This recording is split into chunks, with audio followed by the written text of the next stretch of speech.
Okay. And we're back. This time we're doing Final Fantasy. Oh man, because I kind of want to switch off right now from Skyrim because of the whole Dawnguard DLC stuff. It's been, it's been too much for me, I think. It's killing me on the inside. But anyway, here we are, back again.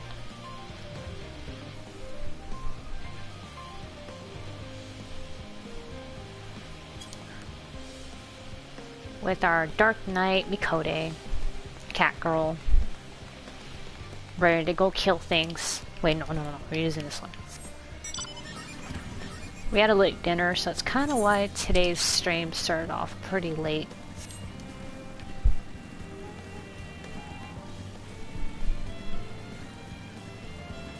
Ooh, that one was garlic.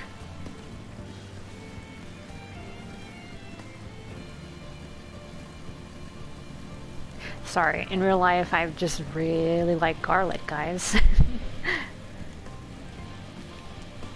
My sister told me that there's like this, there's a restaurant over in LA that's called the Stinky Rose, and they have just nothing but like garlic heavy foods. I don't know where I'm going. And she said it was pretty good and very highly rated, so I want to take a look. Are we done with helping the Loporrits? I mean, they're cute and all, but this is kind of holding us back. And it doesn't sit well that we're hearing this epic music and we're helping them with these little things. Yep, give me a second, hang on.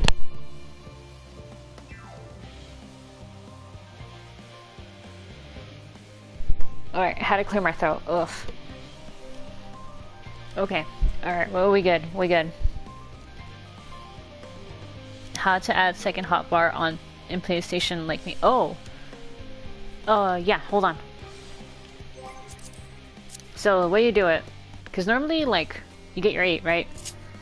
So the first one is set like that, you know, it has my mounts and stuff, and my tank stance thing, so I always have that set right there. But the way I arrange it, I always make sure that the top bar, these ones, they're set as number 3, and I have number 2 as my base attacks. So, what you do is, what was it again? Was it character configuration? Give me a second. Even I don't know. I always looked at a friend of mine, which was the one who showed me this, and she gave me like a step-by-step guide on how to do it. So let me just check my notes real quick. Hold on. Just give me a second. Oh yeah, it was character configuration. Alright, so character configuration.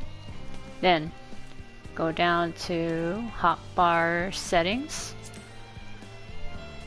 And then from here, you go to, let me see. Let's see, hotbar settings, select the cross tab, this one.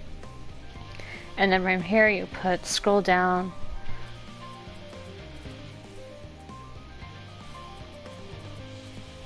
Oh, right here.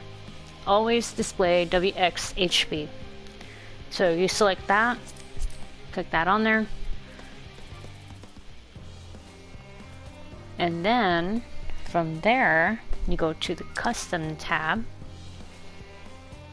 And then you go to, let's see, expanded hold controls. So you hit this one right here. They enable WXHB with simultaneous L2 and R2 double tap. So this basically means I get to double click. Alright? It takes a minute to get used to, but once you get the hang of it, it just comes naturally, honestly. It just takes some getting used to, like I said, so the more you do it, the more you'll get used to, you know, popping that real quick to do your attacks or whatever OGCD's abilities. So for me, I have it set as display left is the crossbar 3, which is what I told you about the whole, oh shit. Hang on, close that. Alright. Alright, fine. I'll fix that later. So for me, I have it set, you know, base. Bottom one is 2, hotbar 2. And this one here will show you exactly which hotbar you're going to be showing. In my case, it's 3 because the first one is, you know, mount stuff. But, you know, it all depends on how you want to do it. You can either just have just the 2 or like that. So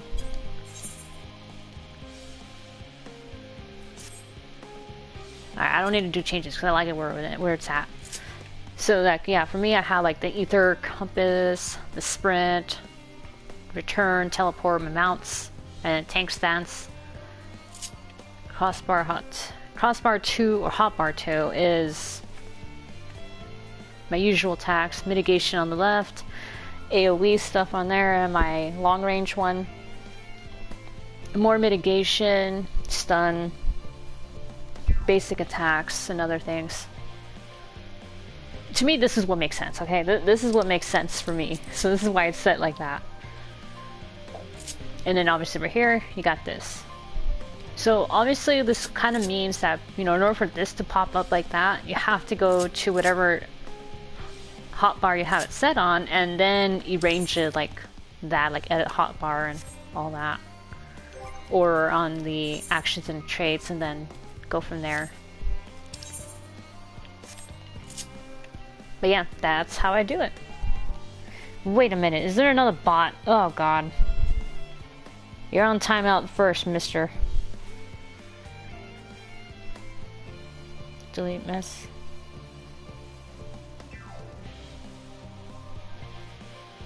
Oh god. Okay, hang on. Let me report this dude. Unwanted spam. Go away.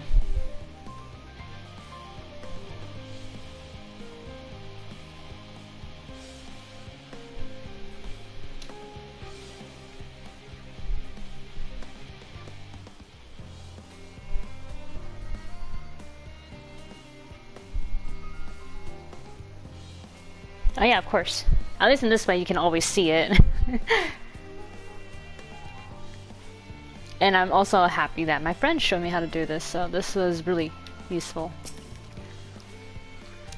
Where have you and Kugaway been? If the two of you were engaged in pursuits of an educational nature, you should have taken me too. I am the leader after all. Oh, there you are. Have the others finished talking about rain-making Watsits yet? Not to rub it in, but we had the most fantastic time while you were away.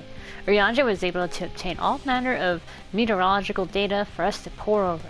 I'll be sure to put my newfound knowledge to good use once we return to the moon. It's my duty to make your journey as comfortable as possible, though there's no telling how long it will be. 100 years? 1,000? Probably closer to 5,000, give or take. That was most enlightening, especially the part with the lemon muffin. Actually, I was wondering, do you know of any other places famed for their cuisine?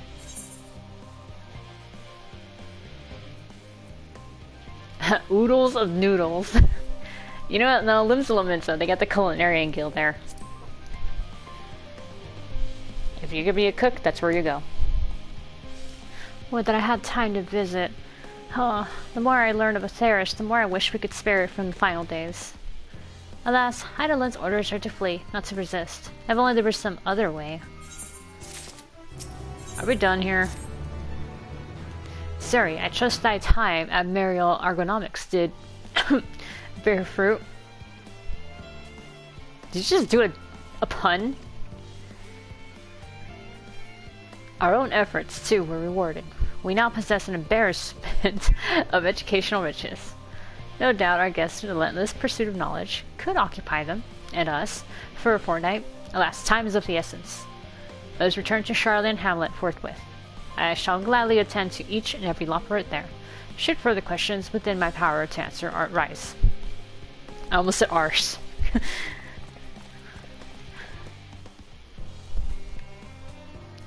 Aww. Alright. Let's just teleport there.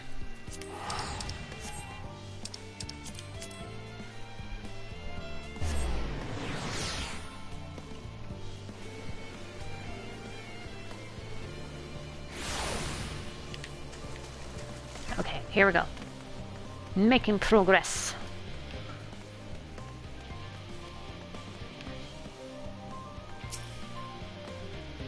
Oh no, there was nowhere in particular I was hoping to go. I simply wish to see, hear, feel, and think. Hear, feel, think? As much as I possibly can while we're here.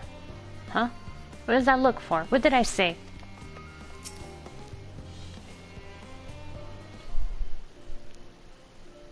You said the words, hear, feel, think.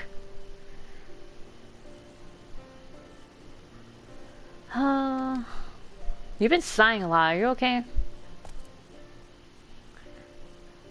Yes, Sari. That was indeed me verbalizing a sigh to express my emotional state. Do you want to know why? I mean, no, not really. Okay. Because I saw the reconstructed environmental data for Aetheris, a Logisticon Alpha. That's why.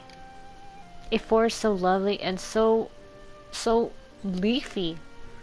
Are all of your forests like that? Let's see. Oh, the Black Shroud.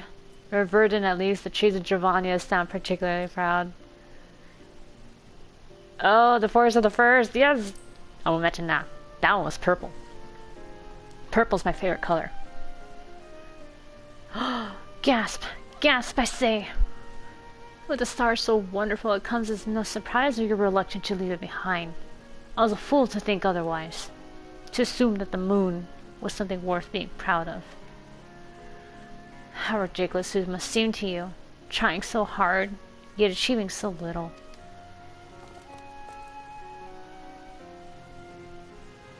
Not at all. Thy works are no less worthy for their uniqueness.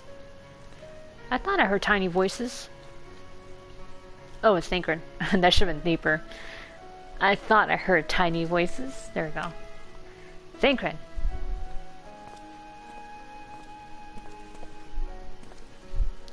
How does thou fare? Oh, I was able to glean a fair bit from the researchers while helping to move their cargo. Preparations have proceeded without interruption here, but despite news of the coming end, we have the forum's leadership to thank for that. That doesn't mean people aren't worried, though. Quite the opposite. Knowing disaster could strike at any moment, they hurried to complete their work, equally aware that a single error could be the difference between life and death. And we can hardly tell them there's no cause for concern.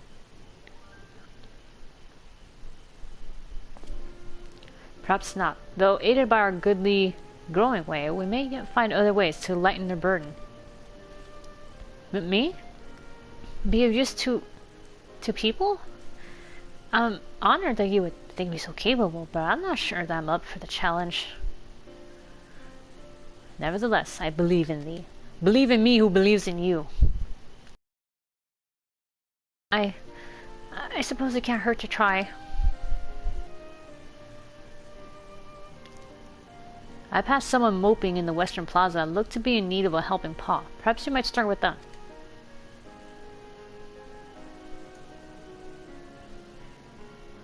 Tis as good a place as any. Come. Go, my little minions.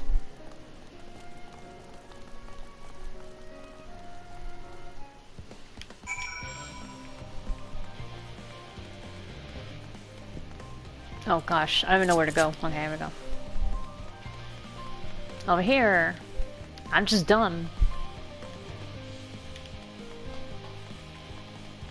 Hello, troubled researcher.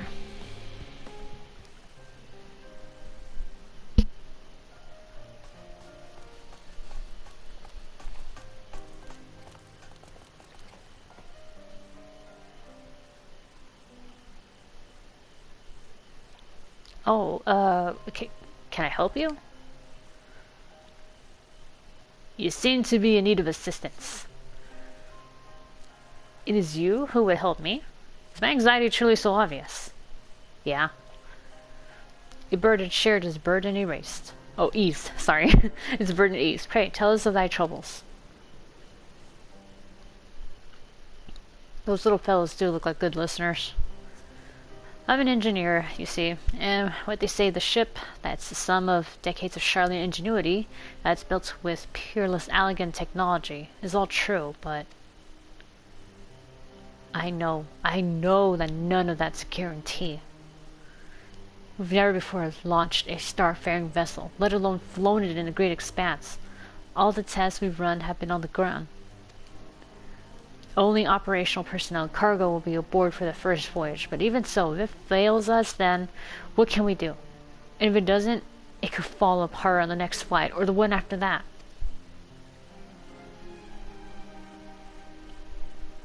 So you guys haven't done any, like, actual tests.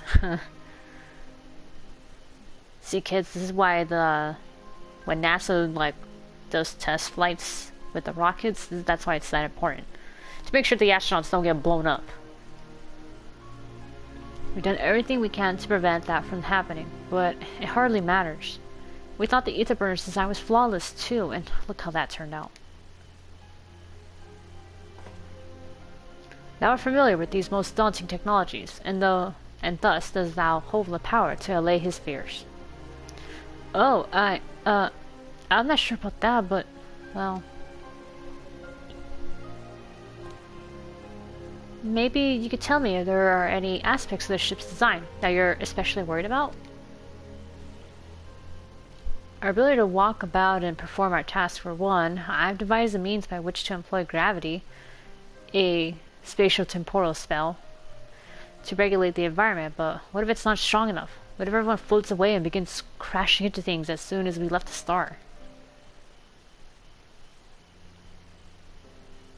Ah, gravitation. Maybe I can be of help after all.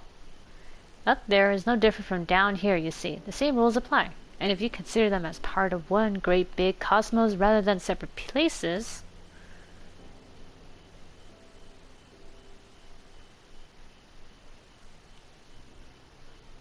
I suspect both parties shall find comfort in this conversation. Yeah, I think so. Yet if Thancred's tale be true, still others would benefit from the insights born of experience. Might I prevail upon oh my god. Might I prevail upon the Lopritz to attend them? An excellent idea if I do say so myself. There is naught we'd like more than to ease the hearts of the fine people of Aetherius. And learn more about them while we're at it. Full glad am I to hear it. Gather thy companions and bring them hither. Sari, thou hast a gift for finding souls in need of succor. Pray seek thee out the distressed and apprehensive, and inform them that help is at hand. I shall await them here, that I might introduce each to a suitable Loperit. Alright. I guess I'm good at sniffing that shit out. Oh, I do so look forward to that. A place for every Loperit, and every Loperit in their place.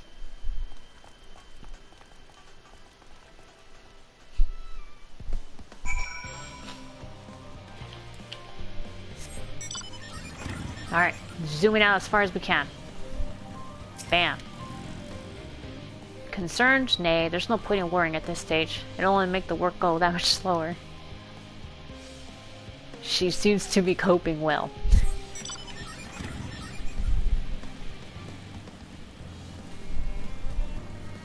Aha! Distracted researcher. 56 bunches of weeds in the ground, 56 bunches of weeds, whip run out, add to the mound, 55 bunches of weeds in the...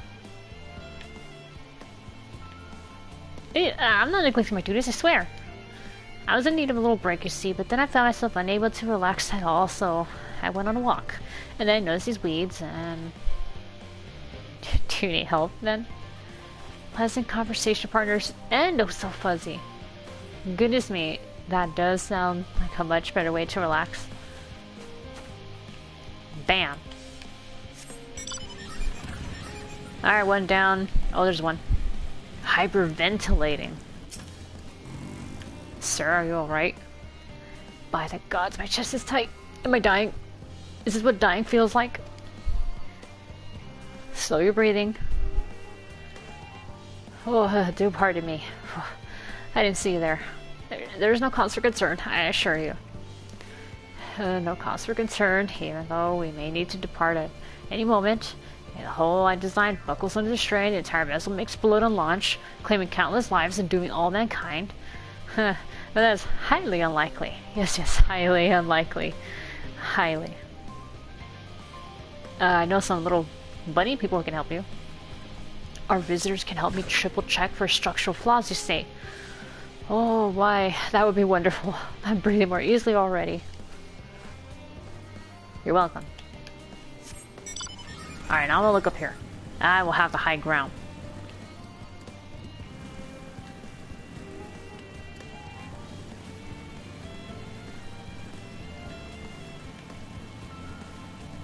Aha! Found one. Harried. I thought I said married. Neurologist. Blasted assistants. Yeah, where have they gone off to at a time like this? I have some loyal little funny... Well, they're kind of funny too. Fuzzy assistants. Beg pardon, but I have not the time for idle chit-chat. I need to reconfirm that ether levels are consistent throughout the vessel's machinery. And it seems I shall have to do so single-handedly. I swear when I find those assistants of mine. Before you kill them, maybe you can, get these guys to help you. The Loperids are willing to help. Why don't you say so? At least they won't moan about how they checked 2,000 times already and haven't slept in weeks. Pfft, lazy sods.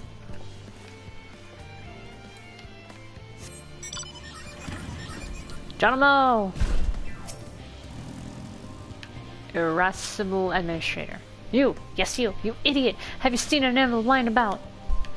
This imbecile refuses to give me the alchemic I ordered without that bloody slip of parchment. Oh, he's bald.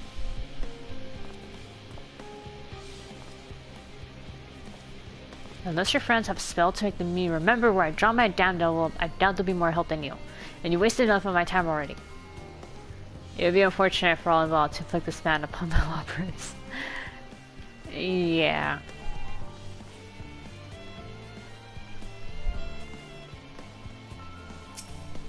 Maybe this one? Aha! Ha ha ha! The end of the world is nigh, yet the work goes no faster. Schedules are such temperamental things.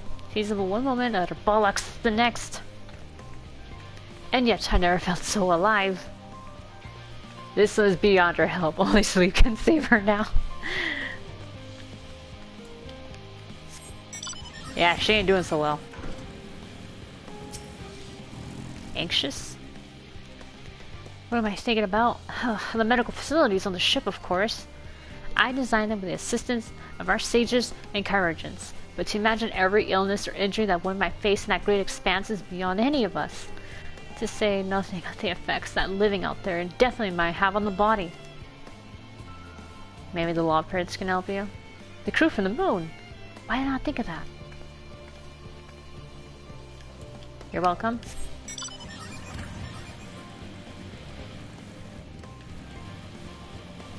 Alright, there's the fountain. So maybe... I can't jump over a hedge. I'm being stopped by a hedge.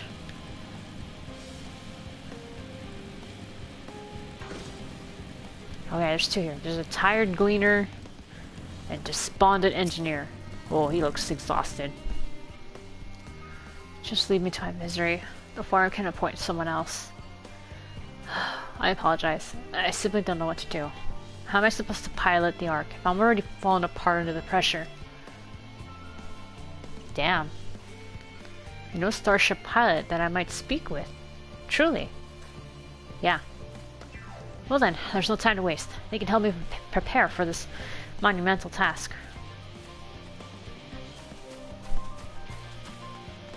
Alright, well that's 5. Will you be number 6? Is anything bothering me? Well, I've been loading cargo from bells now, so my back feels like a void since played it as a piano. My feet and knees is drums and cymbals too. This gleaner seems fine, if in need of a break. Oh, he's just exhausted. Poor guy. Alright, there's grimacing and ponderous. We'll try you, I guess.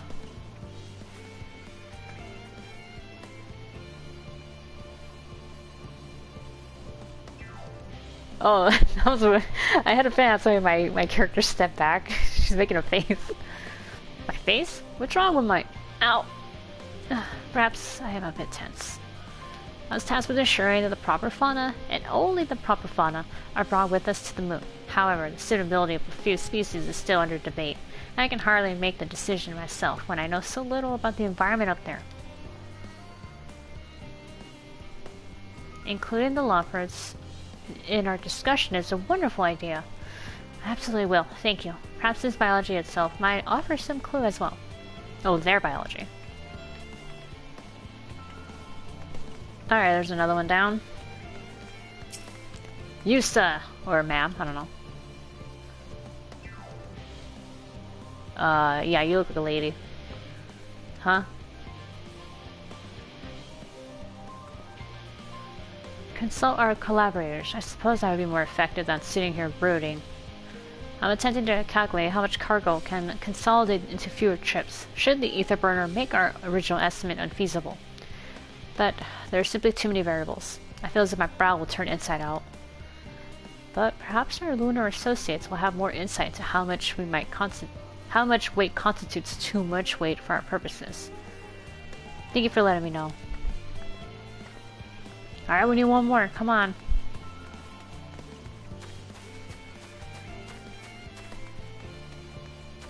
This one? How might I help you? Not you helping me, but me helping you. My, what a lovely idea.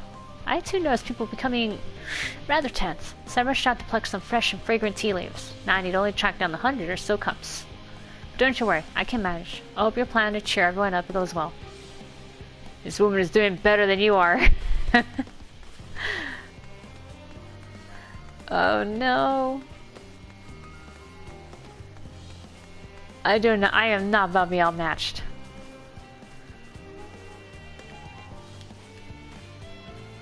Damn it, where's the other one?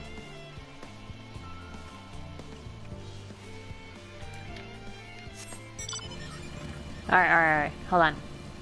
Put that on this way.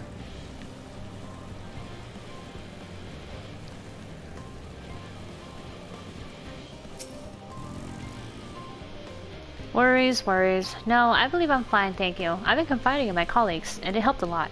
Can't recommend it, though. Already has the support she needs. God damn it.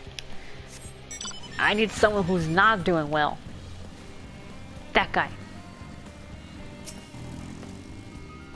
Have you heard anything of what's on the moon? I have no doubts that we can make it up there, but the searching for a new star part of the plan sounds awfully vague to me.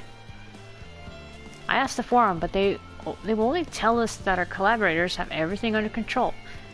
Forgive me, but I don't feel particularly safe wandering through the sea of stars on gods know what made by gods know who. Why are you gonna talk to them yourself? Because they're right over there. You know. Waiting to help. You mean to say that I can speak with them directly? Amazing. I hope they like questions.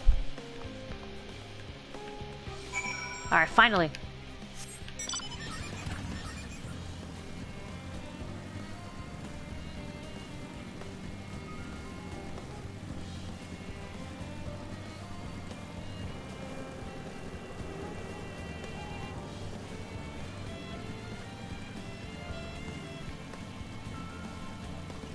Oh shit, they're all right here.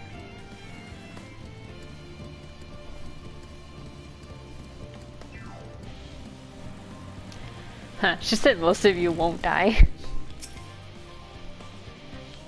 Siri, he said he was glad we spoke, and he thanked me.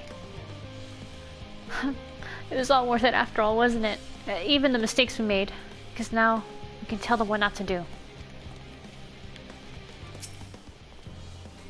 Behold, Siri, through thine efforts word hath spread throughout Labyrinthos. Verily, to a far greater number than we anticipated. Living Way doth gather more lockpits as we speak. I shall assign each in accordance with their skills, that new bonds of friendship might be forged. Should greater matters require not thine attentions, watch over them, I pray thee. Oh.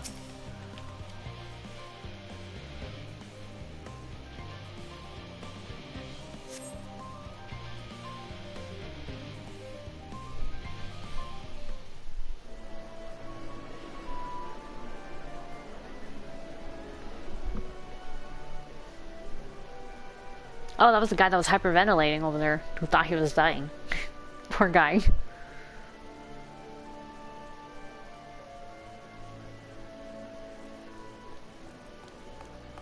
Oh, hey, Living Way. Phew! Oh, finally some rest. Why, I haven't spoken so much in, well, in forever. Lively, isn't it? The town is abuzz. Everyone eager to meet with our friends from the moon. Moon bunnies. I don't blame them. 'Twould behoove you to consult with Sleeping Way. As our moon's pilot, his advice should be most pertinent. I'm impressed. Truth be told, I struggle to tell one from another. No offense intended, of course. That's racist, Thancred. None taken. After you and your friends left Mare Elementorum, we spent no small amount of time with your Urianger. Oh, the conversations we had. He told us all about Aetheris, answered our every question, no matter how trifling or trivial. Look! Every page filled to the margins with knowledge. When I first arrived, I was struck by how little I knew. It was daunting. But then I realized that were it not for Urianger and his teachings, we'd still be stuck on the moon, gazing at your world and wondering what we've been missing.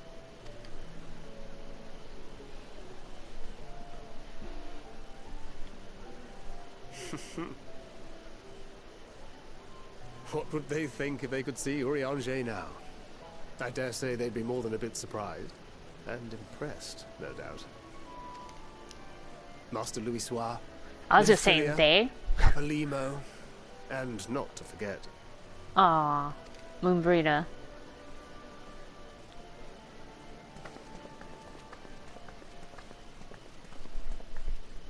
Oh there. Heard there was a visiting expert who we might bother with a few questions.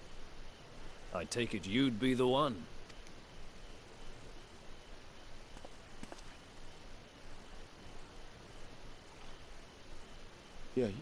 Yes, I am.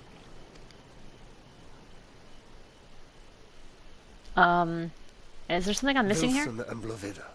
Charlian's foremost researchers in the field of teleportation magic. And Moonbreeder's parents. Oh. The people he was trying to talk to when he got here the first time, he backed out. Well, not, I mean, he tried, but they weren't there, and he was happy that they weren't around. Oh, man. It hath been some time. 'Tis good to see you in good health. Wow, I've never seen him, like, Likewise, old friend. almost speechless. Blovida and I were most honored to answer the call. Never expected this reunion, though, did we, dear?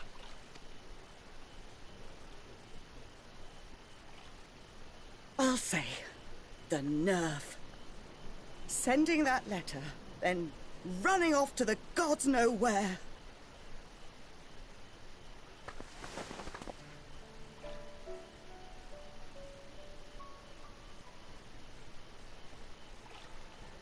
Do you have any idea how worried we were? I'm sorry. 'Twas remiss of me not to deliver the news in person. No, more than that. 'Twas I who... Our daughter was disillusioned after Master Louisoix left her behind. The day the Scions called upon her was the happiest I'd seen her in years. She made her every choice of her own free will. No one could have ever forced her to do otherwise. Don't blame yourself for her death. Celebrate her life. You know that's what she'd want. If there is one thing we resent you for, it was that we could not be there to mourn her with you. Reading the words you penned in that shaky hand, we must have cried as much for you as we did for her.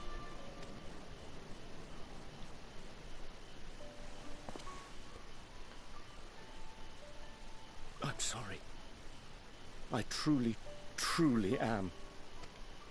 I knew not what to say, knew not how to express my feelings. The poems and platitudes of wiser men, musings on sadness and loss, studied and memorized, and meaningless in the moment. Silly boy. We are all powerless before such grief. Even now, try as I might, the words escape me. But in our hearts, we know, we always know.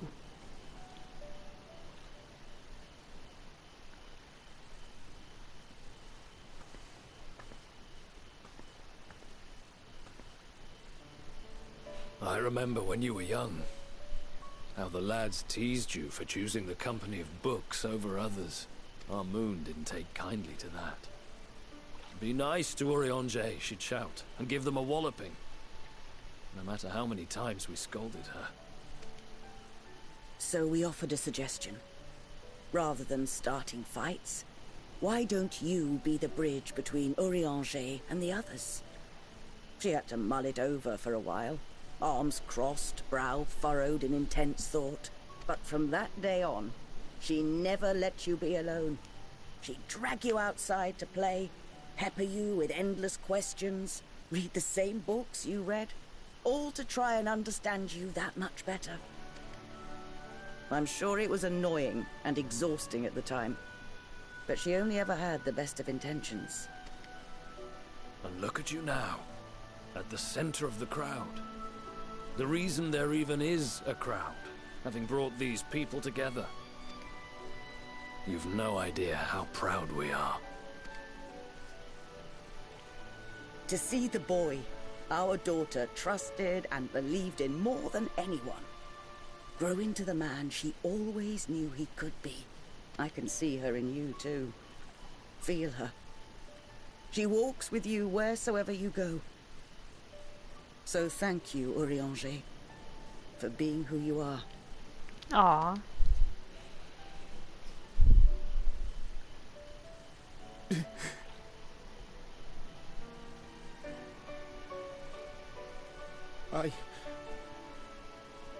I think I can feel her too.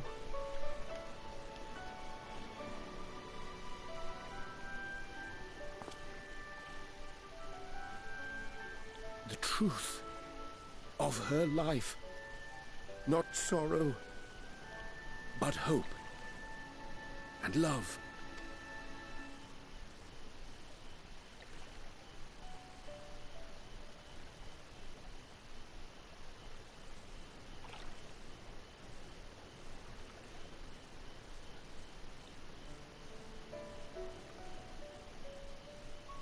This moon breeder, she was important to him, wasn't she?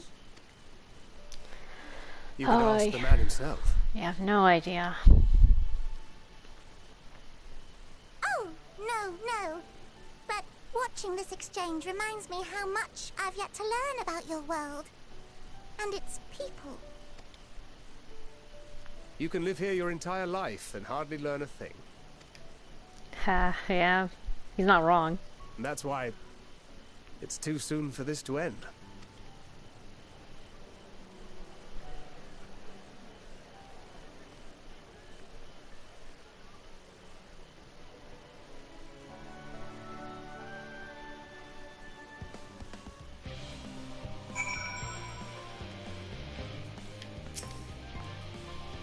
I was so busy asking questions about Theris, I never thought to ask more about Urianger.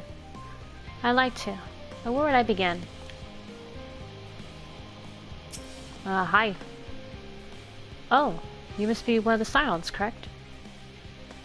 Yep, my name's Sari. Thank you for caring for my daughter.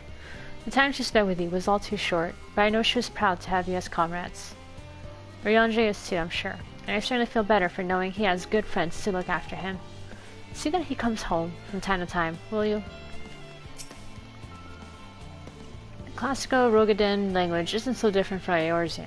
Did you ever wonder why we named our daughter Moon's Bride? Well, when I first held her, the moon was shining silver and full. The whole world seemed to glow. I knew I had chosen her, as she would be a beacon of that self-same light. Of course, we later hear our fair share of jokes about how we ought to have gone for sun instead, and how bright and stubborn she was. But, fiery as my moon Rita was, she was always kind and gentle. Oh, Sari, be assured that I am fine. I am. I'm glad to see them too. After so very long, gladder still that it was in your company. As difficult as it was to far harder had I faced them alone.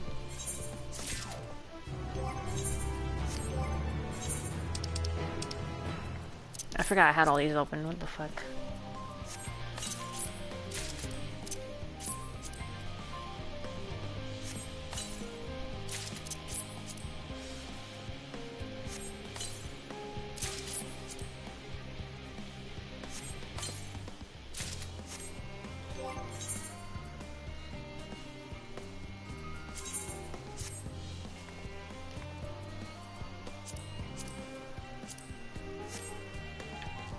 Oh, so that's what that is.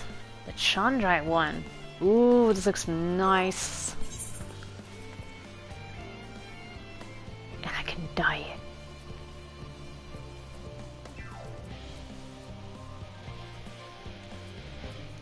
I mean, shame that I can't use my flower, but...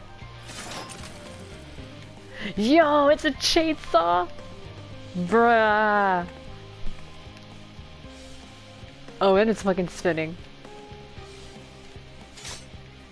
Oh, I like this. Ahem. Thou hast my gratitude for lending courage to the Loperates. Not disposed to rest on their laurels, several of our guests have elected to accompany my countrymen to their stations. Some few may still hither seeking counsel, and so shall I remain to aid them as need be. If thou art needed elsewhere, do not let me detain thee. As a matter of fact, I was hoping you might check on Alize. Last I saw, she was struggling to carry an enormous pile of boxes out to the west gate. I could go myself, but we both know whose help she's less like to scorn. Not to mention that, much to my misfortune, I can think of several other things I ought to be doing. Until later.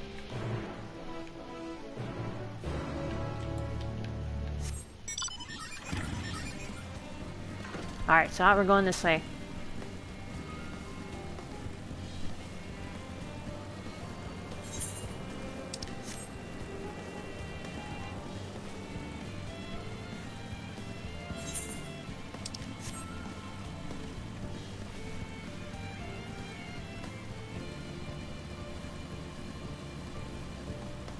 Alright, so what's over here?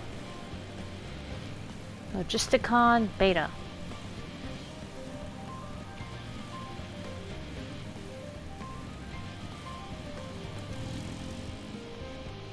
Ha, that's a lot of boxes you got there. Squeak, squeak. Oh, they're squeaking. Sari, what are you doing out here? I'm here to help you. No, I don't mind if you help with the boxes, but it's far from the most exciting of tasks. Are you sure? It's fine. Well, I appreciate the assistance. We need to get these to Aporia. Time is short, of course, but they're full of organic specimens and samples, so try not to be too rough with them. Alpha now should be waiting for us when we arrive. I'll see you there. You have 3 minutes? Oh, fuck. Where am I going? All the way over there? Okay.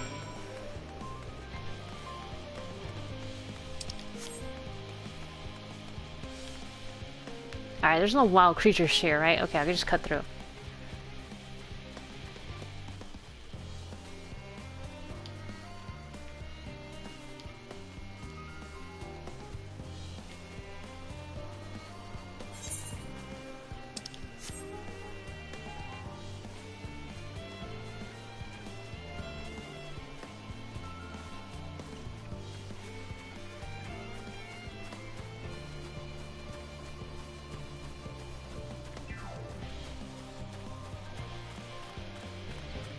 Okay, are we almost there yet? Okay, yeah.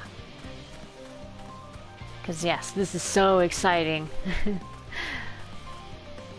Carrying a box from point A to point B. Hey Alfie, I got it. Oh, you're helping with the crates. Wonderful. You can put that there with the others. Sure, buddy, sure.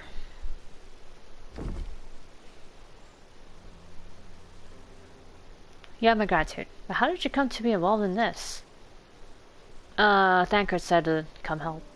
Huh, then I suppose I have Thanker to thank as well.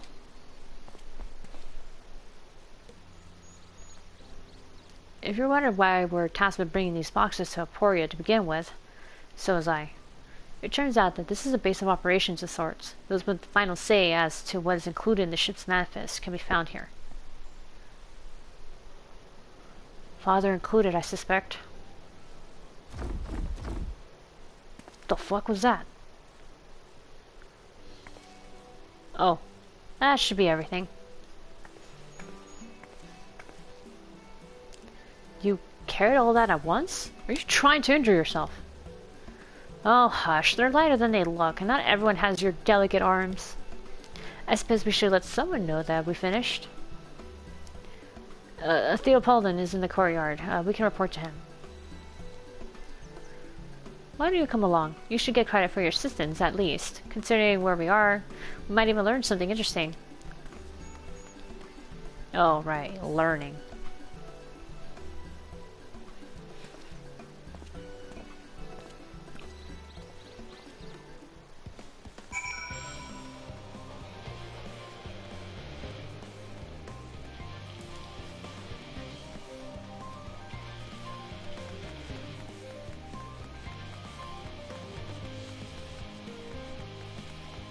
Okay, gonna tune to this real quick.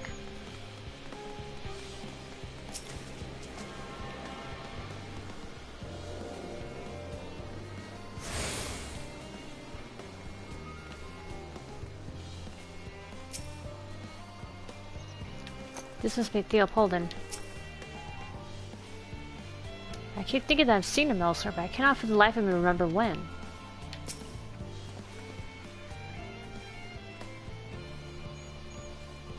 Gods, it never ends, does it? Oh, what can I do for you?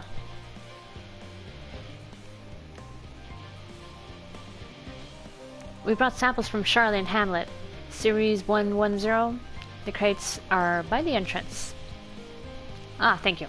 I expected one of my colleagues, but we are dreadfully short-handed. Just a moment. You're Fortunal's children, are you not? Elfino and Alice, at your service. You're well acquainted with Father, I see. Oh, I take it. Quite. I've been friends with your parents since our days at the studio. I remember when you were yay high, waddling hither and thither. Clearly, it's been quite some time since we met. It's just good to see you again, wielding your father's noblesse, no less. You know our parents when they were young? What were they like? Pray, spare no detail.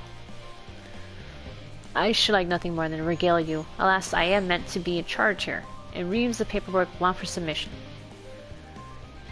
We can help with that, in exchange for the sort of stories our parents would never willingly divulge, of course.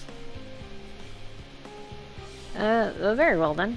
There happen to be three sets of documents in need of delivery, so how about you each take one? Oh, great. Well, I always said I was a delivery girl.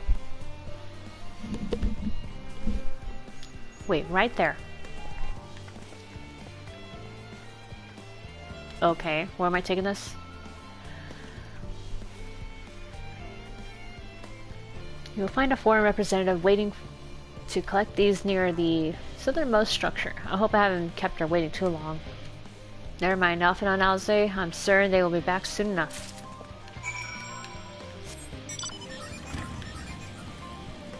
Alright, I'm gonna take the high ground first.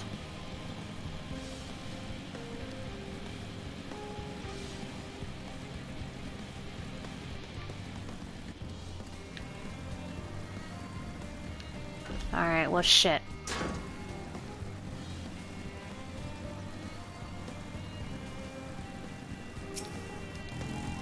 Oh, I think I found them? Are you not one of the Scions of the Seventh Dawn? I thought you were meant to be working on the ether burner. Yeah, but I also have this. What does it say? The nature of this paperwork is not a particularly well-guarded secret, but due to how dull it is to read, will nevertheless remain largely unknown. Interesting. Leopold's paperwork. I was beginning to worry he had misplaced his quill. I appreciate your help in seeing these documents to my hands at least. As for your other task, pray keep this between us, and I sincerely hope you Scions succeed. The Exodus is without a doubt the most monumental undertaking in the history of the Forum, but so we must be circumspect in all respects. Risk is a privilege we cannot afford ourselves. At its heart, however, Hydaelyn has ever been a nation of the curious. It would be a tragedy indeed if we were the ones to stymie your pursuit of truth.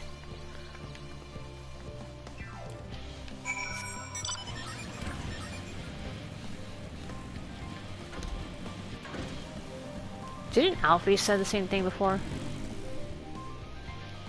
Quick and efficient, I dare say. You have a talent for this work. Hell yeah. The Scions papers only need to be delivered to elsewhere in the facility, so they should be returning any moment.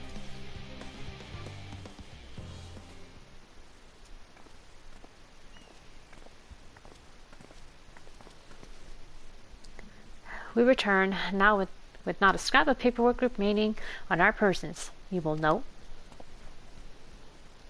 You both have my thanks, and my apologies for sending you on an errand far below your ambitions. Why, even as a babe, you struggled out of your swaddling clothes, and that is quite enough of that. Thank you. It was compromising stories of our parents that we'd asked to hear. To reiterate. No. I want to hear more of this. Of course. I've known your father for so long. I must have something. Well, as you know, part of why the Levier name garners such respect in Hydaelyn is your family's storied history. You two can trace your ancestry directly to those who came aboard Nyunkruph's Hope, a lineage few can claim. I've never thought much of it myself, but it's not as though our forebears founded our nation. They were simply there when it happened. Nevertheless, it's traditionally been a point of pride. 'Tis by Nyunkruph's pronouncement, renounce the ways of war, and pursue the enlightenment of knowledge and reason, has ever been our family's creed. Until your grandfather's time, Archon Louisoix looked not to Nyunkruph's words, but his deeds. He asserted, in defiance of his peers, that choosing to save the great and the small from the rising tides was a true mark of our founder's virtue. Perhaps it was his expertise, his knowledge of ancient prophecy and the fall of civilizations, that led to him to conclude that to eschew conflict at every turn was to consign mankind to his doom. There will ever be conflict, and calamity will follow. Thus, to ignore the plight of those one might conceivably save is not wisdom, it is indolence. You remember his words well. Indeed, Archon Louisoix lived by that personal creed, and used every means at his disposal to bring succor to those in need, Hydaelyn or no. No one loved and admired your grandfather more than his son. Yet Fortunal could not reconcile Louisoix's deeds with the philosophy of their forebears and his peers, a philosophy in which he believed so fervently, yet made a pariah of his father. Fortunal agonized over this contradiction for much of his life. God's father. A son may carry his father's blood, but his choices are his own to bear. Is it not always thus? Gods know Fortunal is a cranky old goat, so I'm sure you butt heads often enough. Yet even so, you must know that you are constantly in his thoughts, every moment of every day, and that's not an exaggeration in the slightest. You should have seen him when you were born. Barely recognizable he was, with a kind of dumbfounded grin I'd not seen since he first took a fancy to your mother. He was practically skipping when he told me the news. Take my word for it. He loves you to an embarrassing degree. But he's also frustratingly single-minded. Once he's decided that a given action is for the best, he'll stay the course, no matter who or what opposes him. A profoundly annoying habit when you're on the other end of it, as I'm sure you will agree.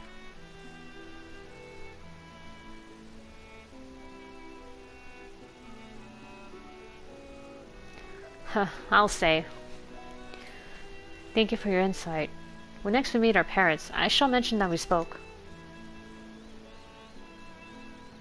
Try not to get me into too much trouble now. I need the forum on my side. Speaking of which, I ought to be getting back to work. I had to make sure those specimens you brought make it to the proper places, or the cranky old goat will have my hide. We can speak again later.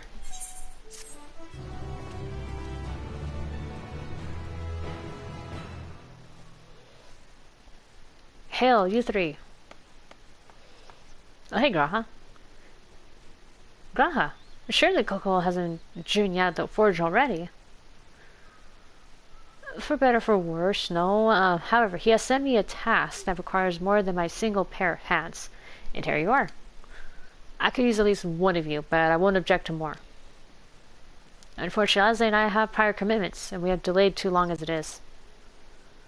What about you, Sari? Can you spare the time? For Graha, always. Perfect. It shouldn't take long.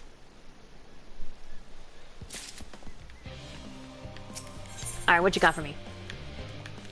In the event that our, and I quote, promised heap of Madamantite falls right out of the bloody sky and into my lap, Master Coco wishes to be ready to put the proverbial hammer to anvil at a moment's notice. To fabricate these parts, however, he needs the flames in Coco's forge to burn hotter.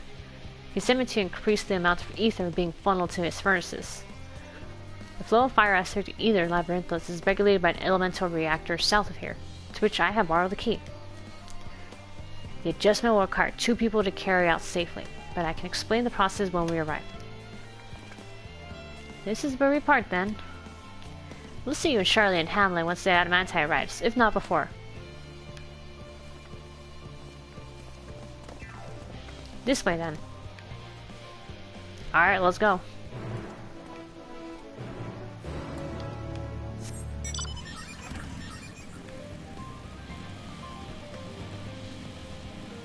I wasn't sure how I feel about her wearing like this kind of thing, but yeah, this is looking good on her too. Then again, the Chandrite or, you know, or Neo-Ishgardian stuff, it just looks good.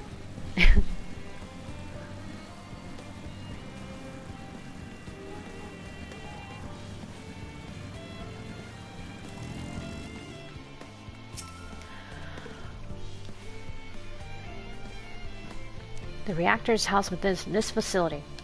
I'll be the one to go inside and adjust the fire ether output. When I do, a rather large amount of water aspect ether will issue from the vent at the top. I expect this to attract at least a few elementals, which we will both rather not be drawn into the reactor itself, trust me. Can I ask that you put down any that draw too near? They'll pose you little trouble, I'm sure. Killing things? Of course. Wait here if you would. Sure thing, buddy. You head on in there and do the thing. Wait. Where am I doing the thing at? Over here.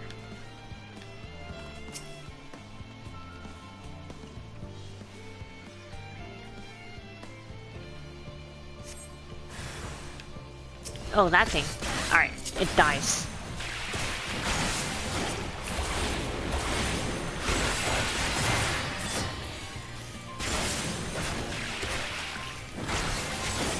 Alright, get out of here.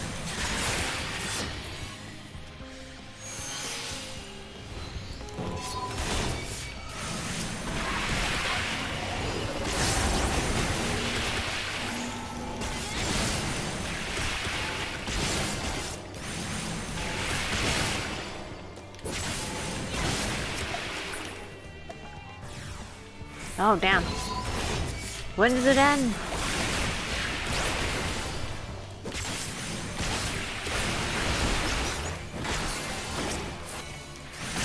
Holy shit. Do another Shadowbringer. Ooh, that was cool. Wait, hold on.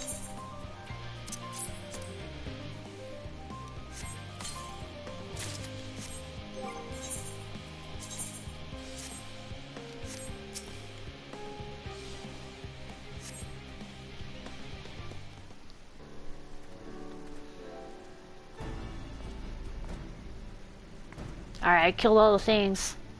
Did everything go smoothly out here? Hell yeah. I am victorious.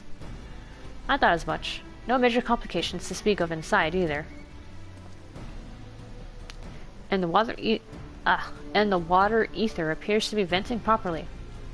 I expect Coco will have seen a difference in his forged flames by the time I return. Since I have you, there was another matter I thought to discuss with you. Nothing terribly important, merely something I've been considering. Part of this I share with everyone, yet you, and only you, have been to Elpis. What are you getting at? As we have established, refined adamantite is a product of Alag, of the Empire's twilight years in fact. It was a material which saw much use as part of the Alagans' efforts to extend beyond the bounds of this world. Dalamud, of course, being the most prominent. Of those who would push further, expand Alag's empire to encompass the heavens and the stars above. Perhaps the greatest was its infamous technologist, Amon.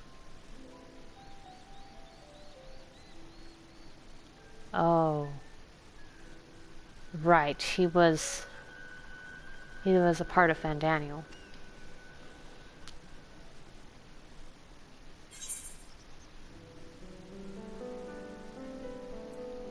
Did he remember his life as Hermes?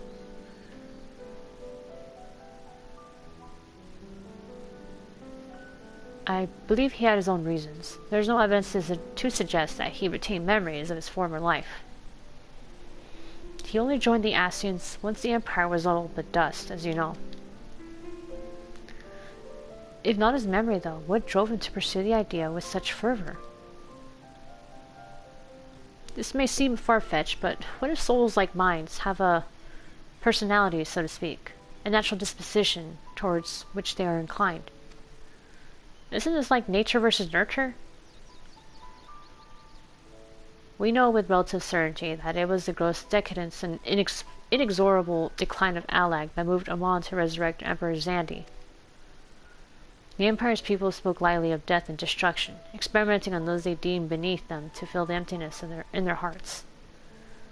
In facilitating Zandi's return, Amon provided these languid souls with the means to free themselves from the mire of their own indolence.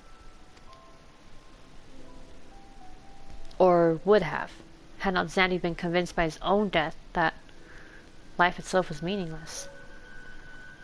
Amon's desire for his countrymen to conquer the heavens could only be a means to the same end, to instill the people with new purpose. Like Hermes before him, Amon was appalled by how those around him lived, but could never bring himself to believe that those lives were devoid of meaning. And both of them sought that meaning, that hope, in the distant stars. Such is my theory, anyway. Ultimately, it is the consequence of their actions which matter. Their motives are of no moment. And yet, to reach the stars on wings of adamantite, to travel to the ends of creation and beyond, the promise of hope everlasting, that much I do understand. But enough musing for now. Why don't we see how Coco is getting along? Sure, let's do that.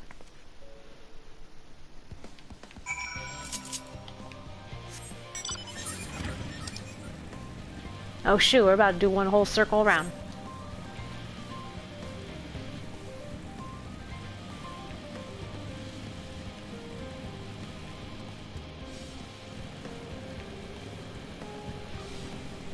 Okay, what is this?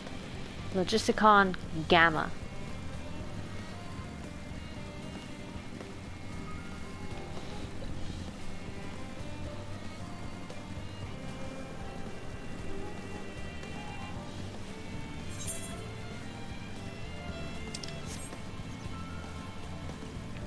Oh, it's an ether current.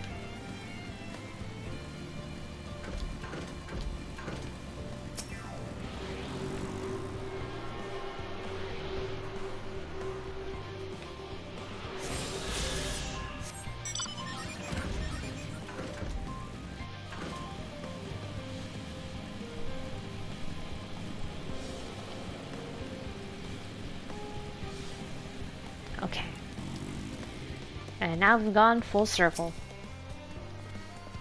I did thoroughly brief Coco on refined adamantite's history. I only volunteered to go to the reactor because I was finished and there's little else to do.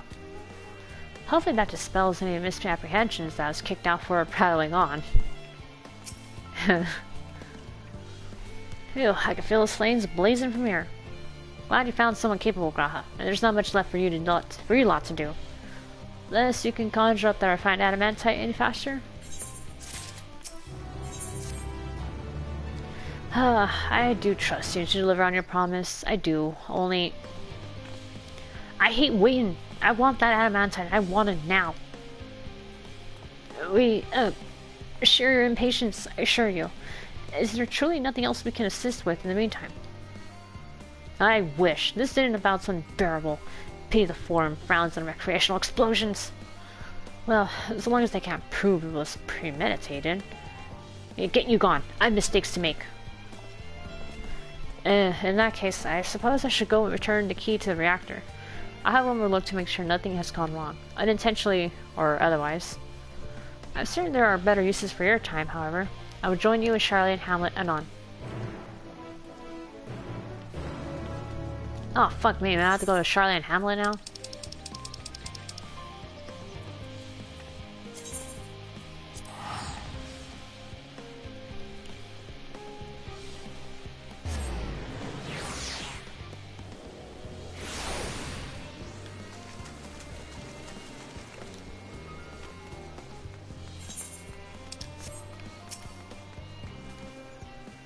If you wait here, your companions are bound to turn up sooner or later. Well, they better.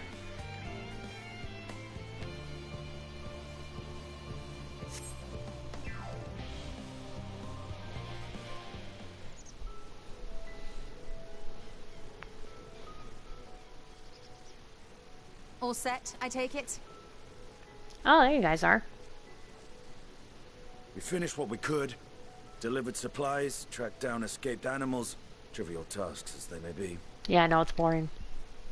I had to carry stuff around too, and deliveries too, you know. That's enough, don't you think?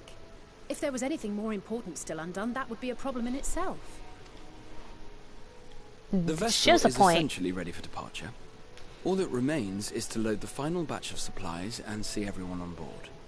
Once we've readied the ether burner, that is.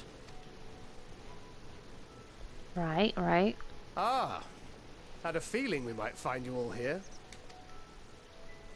Our consultations with the Loperates, too, have run their course. Pleased I am to say that our researchers' concerns have for the most part been allayed, though some insist on making adjustments to the very end. For their part, Livingway and her peers have graciously offered to stay and keep the people company, lest any lingering queries go unanswered. All that remains is to wait for the refined adamantite. Alphino, are you there? It's me, Cryle. Your special delivery has arrived. Round up everyone and come to the harbor at once. Speak of the devil. Let us go at once. Hell yeah, finally. Something better to do.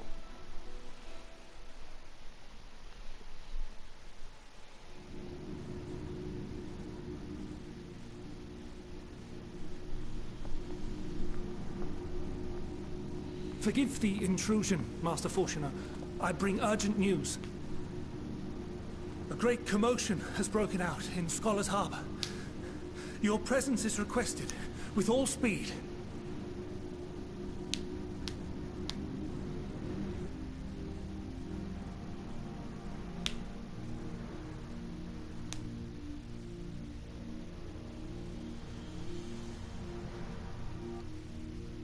Alright, come on. Any second now.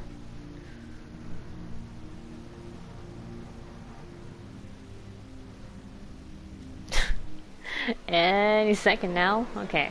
Now, where might this delivery be?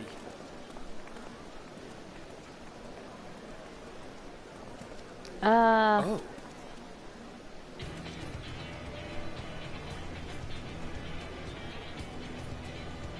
Alright, the boys back home brought it all.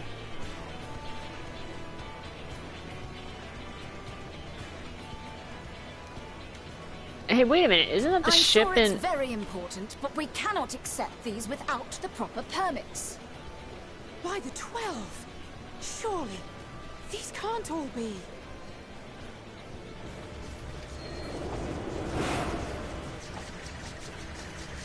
Hey!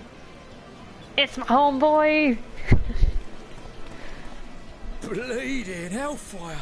They're bringing them by sea and by air. All these folks in these crates. My sky pirate friends! Noise. And more on the way. Got your adamantite right here. A bigger haul than any of these sorry bastards brought, and that's no lie. Yes, because you were charged with seeing the shipments from Gridania and Uldar here, along with your own. Give credit where credit is due. Sounds like the sorry whinging of a sore loser. An hypocrite to boot. Ain't no way a scrawny whelp like you took a dozen steps inside a Dalaman shard. Oh, damn. You know, I went all the way to the entrance. Furthermore, 'twas my contacts that enabled us to enlist the cooperation of the Sky Pirates. Left you outside so you wouldn't get anyone killed, did they? Well then, credit where credit's due, you did a right fine job sitting on your ass. Take that back. Make me. I will not stoop to your level.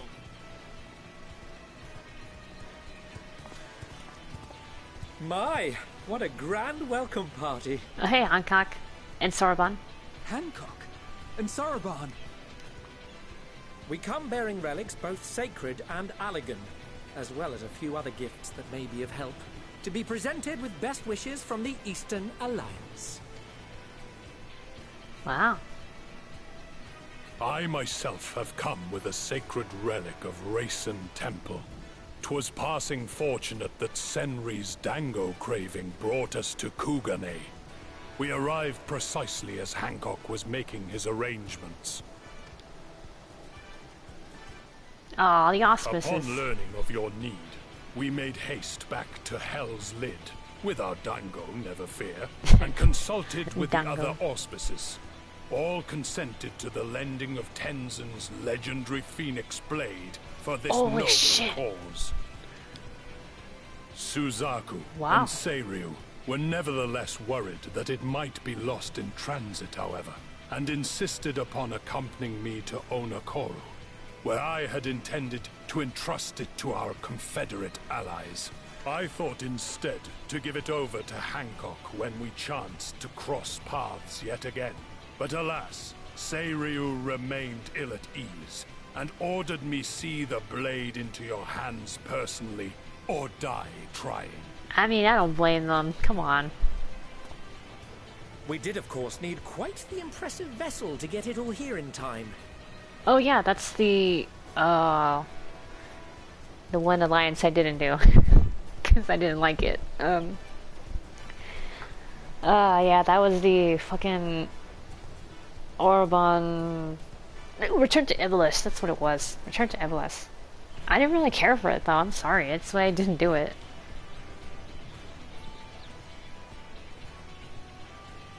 That is all wonderful to hear, but what of the extraordinary cost? I shudder to think of the ransom we must pay for such a bounty. Fret not for your coin purse, young Alphino. Lord Lolorito looks ever towards the profits of the future, and thus the East Aldenar Trading Company went to some lengths to reduce the financial liability. Alright, Lolorito coming through.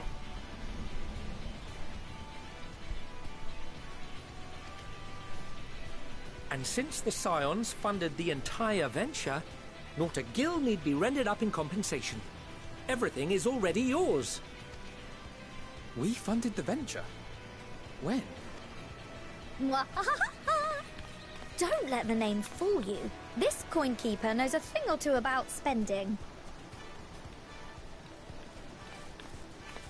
Tataru, of course. When it comes to capital investiture, a sprinkling of gil here and there will not do. You need enough savings to make waves when it really counts, which is why frugality is paramount. We also have the benefit of a generous patron. Generous being rather an understatement. She has supported us from the shadows since the very founding of the Scions. We even had coffers to fill. Millions! Mother! Millions. I remain, of course, an entirely neutral party. I simply thought our family's coffers were needlessly full. Oh, she's great. We can hardly take them with us on your teeny tiny toy boat, now can we? And 'twould be a shame to leave all that hard-earned wealth unspent. A teeny tiny toy boat. Waste not.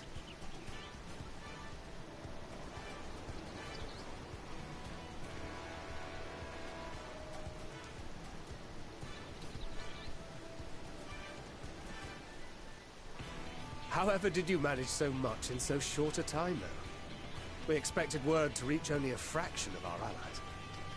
Did I not tell you I have my ways? Oh, Ariel. You were involved too. I Bunny received boy. a letter from Kryl after we parted ways in Labyrinthos. She explained what the Scions were trying to accomplish, and why you might soon require the services of the Gleaners, spread across the world as we are. I pray you do not interpret this as a betrayal of Charlie. I accept that the Forum's aim in pushing us to our limits was to preserve what knowledge we have, and I bear you no ill will for it. Yet, in collecting that knowledge, what I came to appreciate most about our star is that there remains so much we do not know. That is why I chose to help the Scions, to combat the obliteration of those countless undiscovered wonders. I held no illusions that they would be less demanding taskmasters. Though, rest assured, if I had, I would have been sorely disappointed.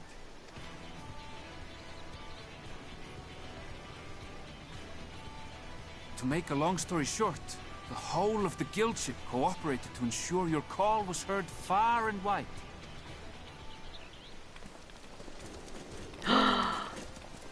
It's my boys. What's this about a ship that can... Of course, Sid wants in on this. And why Alpha's didn't you there. mention it sooner? The one time you don't beg my aid, your problem's a bloody ship that can fly to the moon. I mean, Sid, you know. You brought the team. Of course. Garland Ironworks' finest. You need only point us towards my new favorite ship. Alpha! He's a good boy. Oh, I nearly forgot. We stopped by Whirlit before coming here and picked up a package from Gaius. Oh shit! What do you got? He's still of the mind that actions make for better penance than words, contrite or otherwise. So we offer none of the latter. I mean, that's fine.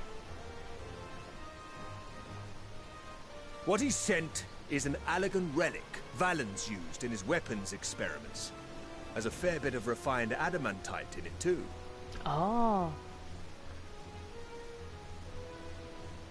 As you like us not suspect, we've also brought adamantite for Mordona's Dalamud shard. Oh, I was right. There was one in Mordona. I admit to some consternation upon first receiving Kryl's message. So few Scions remain at the Rising Stones now. Far too few for such an expedition. However, the Gleaners were able to secure us reinforcements. Idleshire's treasure hunters, not least among them. Really? Even wow. How the Gobbyflop fought. Slowfix's gratitude for the safe return of his daughter has not waned, and he gathered his kin to our side with an astounding quickness. Oh, this is the Alexander raids. Oh. The clash between their machina and the Allegan defences was a sight to behold. I wager even you would have been impressed by the magnitude of the gobby booms. I wanted to see that, actually. Fascinating as all this is, I fail to see how it explains your presence here.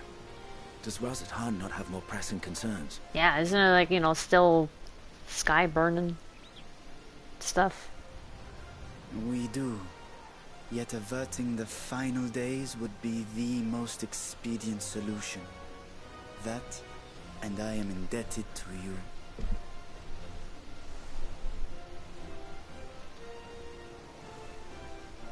Though they chose to take their leave of Thavnair, those you saved in Galimund remain my people. My gratitude is beyond words. It is appropriate that I aid you in kind. If in the doing we bring salvation to others of this star, so much the better. You will recall that I spoke of my father, Midgard Summer, and his journey across the great expanse. Oh, Papa Mitty. As he traveled betwixt the stars, his resplendent scales drank of the ether in those nigh empty surrounds, and imparted to him the strength to persevere. Thinking they might further your cause, I called out to my kin for consent. The other dragons? Hydaelyn's answer was silence, as ever. Hydaelyn?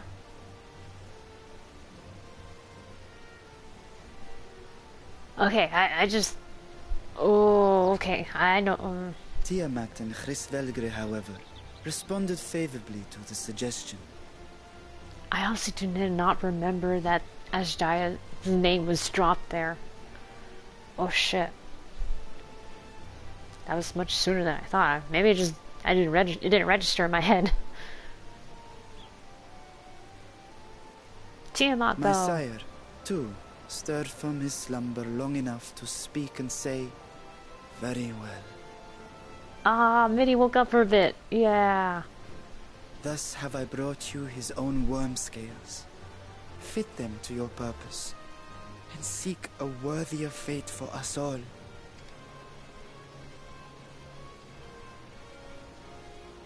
You'd be hard-pressed to find someone else so familiar with the unique properties of dragon scales. So I invited myself along.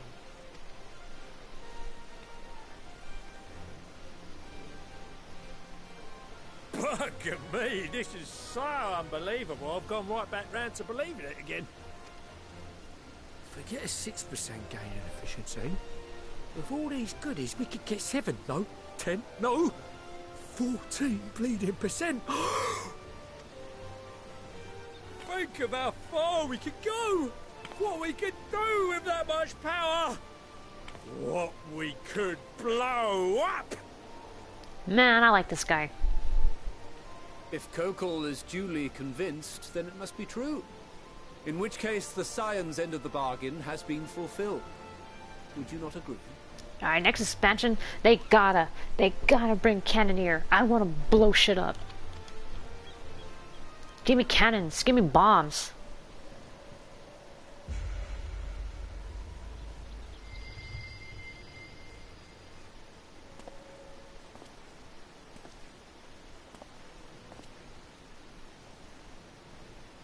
Yes, Father?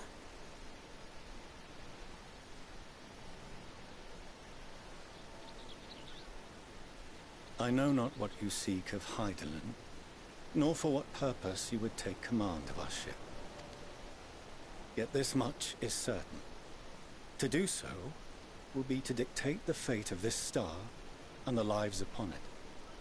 The lives of each and every creature, in their magnitude and their fragility. Do you understand? And are you prepared? We have seen and we have felt how much each life shapes this world. And so we are determined to abandon none. We understand what is at stake, and we are prepared to bear this burden.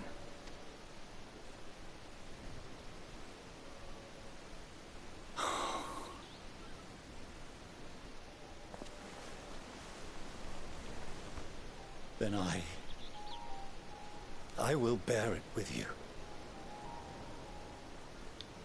I beg you, share your struggles with me, as family.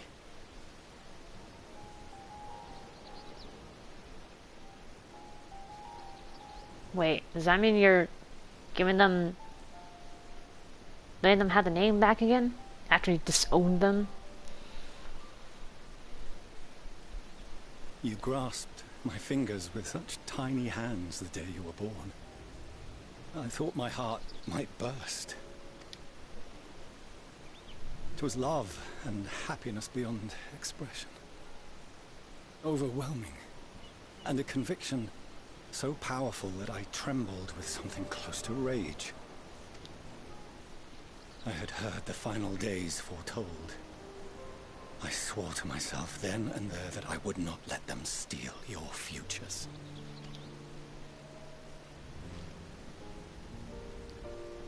The great exodus would succeed. Must succeed. No sacrifice or sin was worse than the alternative. If anything gave me pause, 'twas mine own father. The Archon Louisoix openly decried Charlian's policies, a perspective which I regarded with increasing disdain as I grew older. Yet even as part of me thought him a fool, perhaps I also hoped that he, of all people, would devise a brilliant means to save my children. A naive hope, but stubborn enough that I could never bring myself to keep you apart.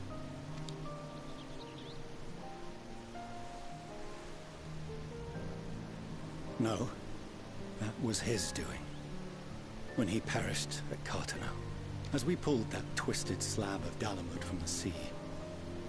I remembered the warmth of your newborn touch.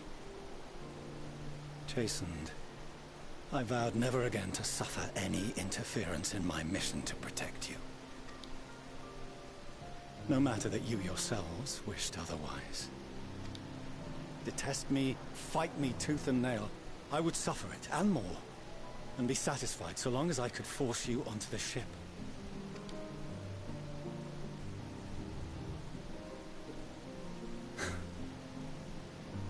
I was wrong. You two have grown so much stronger and so much wiser than I dared dream. I think it kind of helps they're mentally a year older as well. You have earned the right to walk your own path, and already begun to do so. Good. Because there are things we care about, and people we love, and none of them is replaceable. Not a one. It cannot have been an easy journey for you to have come so far. We shall be glad to acquaint you with the finer details someday, once this danger has passed. All that we have seen and heard, that we have felt and learned in our travels. Hear, feel, think. Ours is not a kind world, but it is beautiful. Always. Oh no. Are you quite sure that's wise? After all, someone turns pale and flees the room when he sees so much as an envelope containing word of your adventures. Whatever will happen if he learns what you were really up to? Millions. Mess with him some more.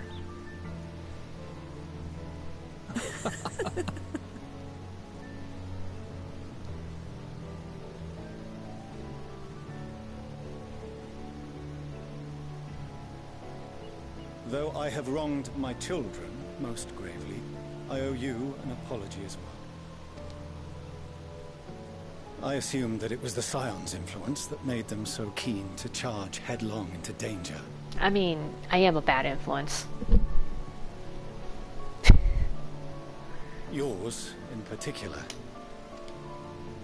I see now that said influence instead brought them together with the many fine people gathered here today. In which case, I hope you continue to guide them. You got it. If we finish loitering They're my about the honorary harbor, siblings. might I suggest we put our plans into motion?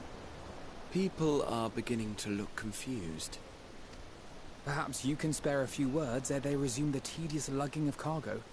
You have no small number of friends and admirers here after all. Oh, right. I guess I should. I'm not good at this kind of stuff, though. Alright. Oh, the Maker's Ruin!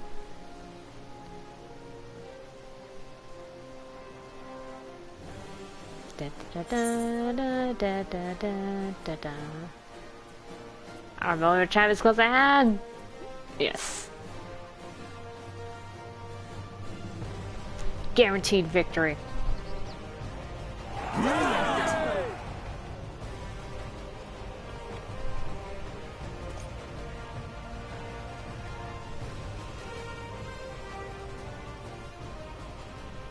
Your assistance is appreciated. Now, in an orderly fashion, if you please.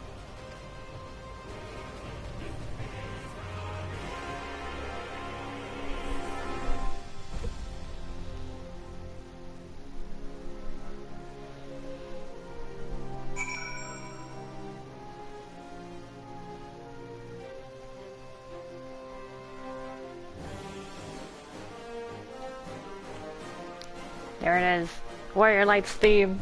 Or battle theme anyway, but still. Aw, this is great while it lasted. I cannot wait to see what our friends from the Ironworks do with the ship. Yeah. Hold on. All my home base are going.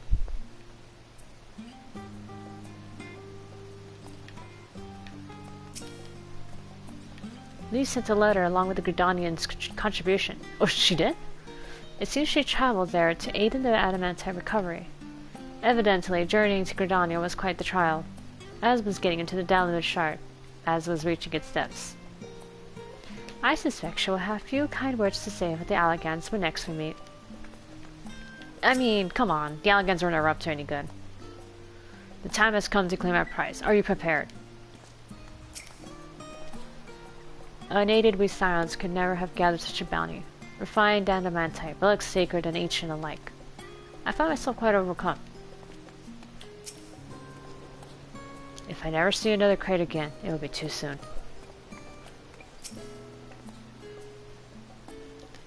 I had no idea how massive a weight it was until he lifted it off my shoulders. But more importantly, his words are an affirmation that the path we walk is the right one. A part of me might have been satisfied so long as my family and friends survived the final days. But to save this star is what we all want most. If those same people believe that I can help see it done, who am I to say otherwise? Come what may, I will fight for this world of ours until the very end. Tataru. My throat hurts from directing so many people to Labyrinthos. But that only proves we got our money's worth. Aww. Oh shit, I forgot to talk to Kryl. That's fine. We finally managed to clear the harbor, which means the rest is the engineer's capable hands. Meanwhile, Father has issued to us an invitation. As was agreed, he will reveal the means by which Hydaelyn may be contacted. We are to meet him at Aporia when we're ready. Given the vital knowledge she holds, I suggest we leave without delay. It transpires, however, that the Forum's method for speaking with her is not without risks. I am curious to hear what those might entail. But regardless, be warned. Most of those who arrive with the Adamantite have offered to stay and see to any remaining tasks that need doing. The Forum has already asked for my assistance in overseeing the process, so you needn't worry about a thing. Take it, Tataru. We're off to Aporia then.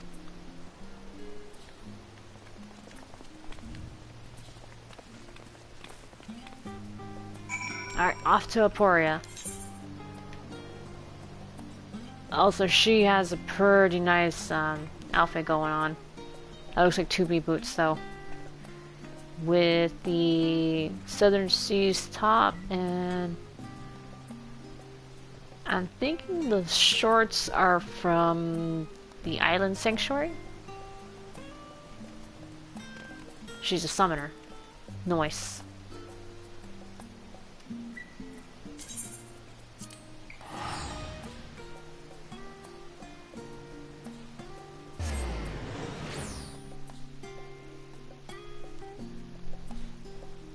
You can't go wrong with 2B boots, but at the same time, some poses make the feet look kind of cursed.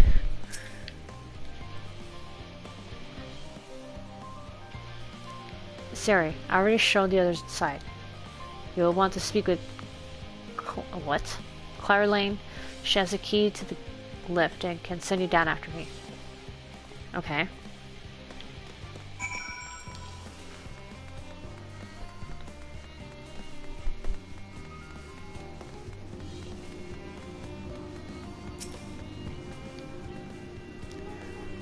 You're a master professional, yes? Just step inside the lift here.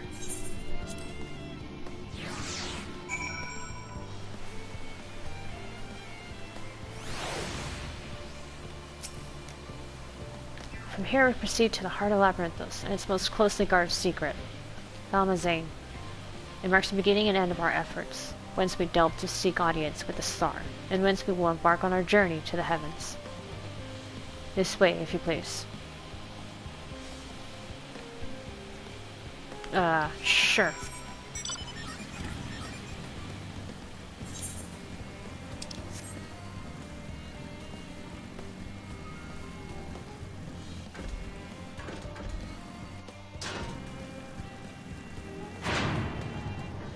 Whoa. Alright, this is it.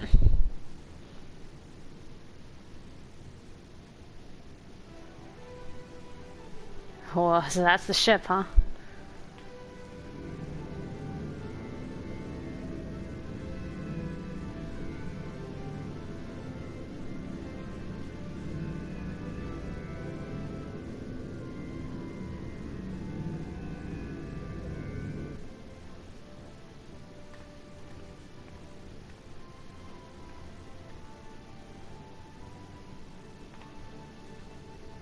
I bid you welcome to Thalmazane. Direct your attention toward its center to behold the ark over which we have long labored.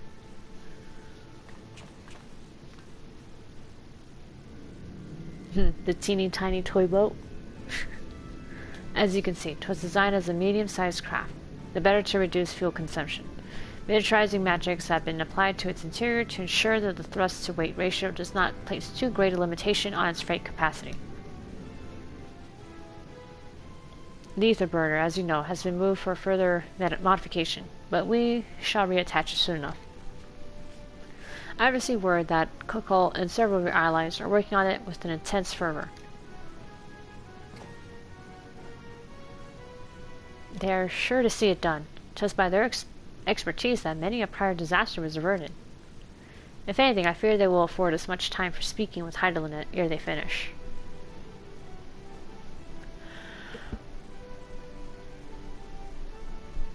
Point taken. Let us move on. I must warn you again, however, that even with the benefit of our device, to treat with her is not a simple feat.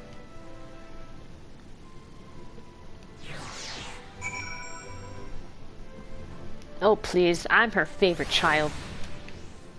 Ain't that right, Crystal Mommy? You feel it too, don't you? The ship is impressive, but it pales in comparison to the very vast primordial power beneath our feet.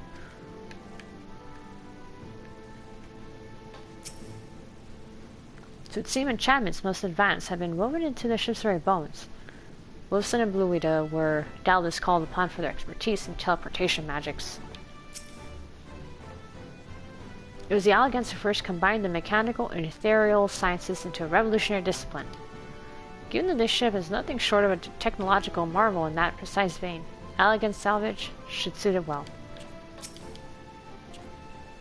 I doubt this is what Arenville meant when he said that there remains much we do not know, but I still can't believe everything that was hidden underneath the city this entire time. If meeting Hydaelyn proves difficult even for the Forum, then perhaps I... Oh, it's just an uninformed idea at this phase, I'm afraid. I'll duly inform you if anything comes of it. We must learn of Hydaelyn's greater plan. We can only hope that she also knows the current location of Meteon. If we can do neither, we do not focus on whatever trial waits us within. I can well imagine the zeal with which they're working on the ether burner, and all I can say is that I'm glad we have something to do other than get in their way. Once it's ready, we'll see to it that the ship is put to good use. think how many generations labor for this end, and that we aim higher still. We must spare no preparation, and that means speaking with Hydaelyn, no matter the cost. Oh shit, I didn't mean to talk to her again. Sorry, better talk to your dad. I've done what I can to impress upon you the gravity of what lies ahead. Are you prepared?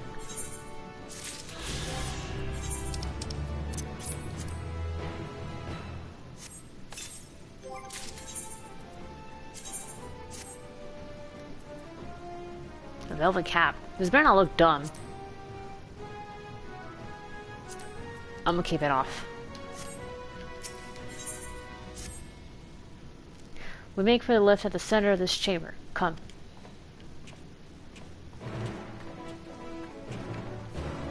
Alright, friends, let's go.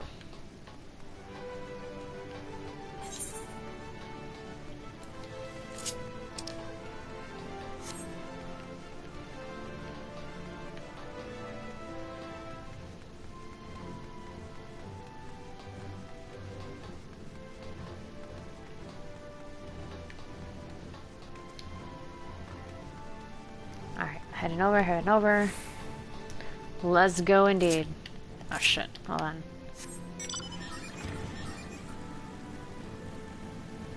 Maybe I should have done that at the beginning. The motorcycle is faster.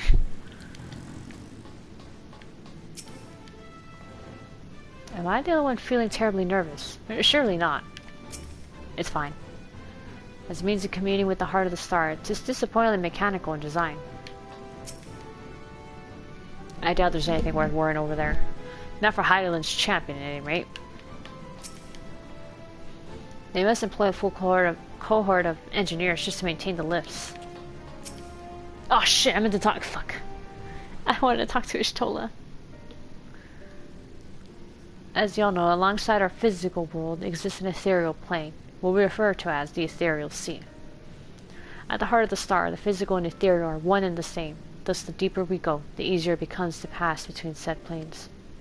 We utilize this principle in constructing the Antitower, and once more here, in Thomazane. Whoa. No sooner did the Forum decide to withdraw from Eorzea than we began work on this facility. Our work culminated in a device that allowed us to peer deeper into the ethereal sea than ever before, in search of Hydaelyn's ever fainter echoes. The Aitiascope. And you communicate with her through this device. From a time, yes, but since the 7th Umbral Calamity, it has been rare to hear even a whisper. If you wish to reach her, you must journey closer to the center of the star than we ever have dared, beyond the Aitiascope. Even so, I make no guarantee that you will find her, nor of your safety, not so deep in the ethereal sea. We understand, but if we are to deliver this world, we have no choice but to try.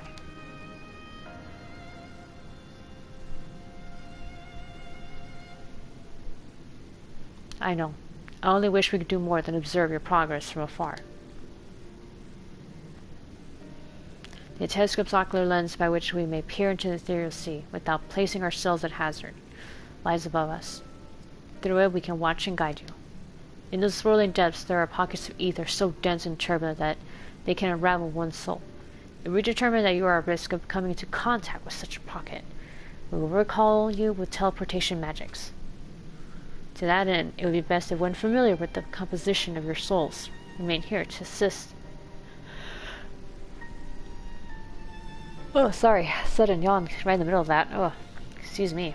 In assessing said risk. Otherwise, there is an increased probability that we will extract you too early or too late. I mean, there's only one person who's good at that. I mean, 2 people, but yeah.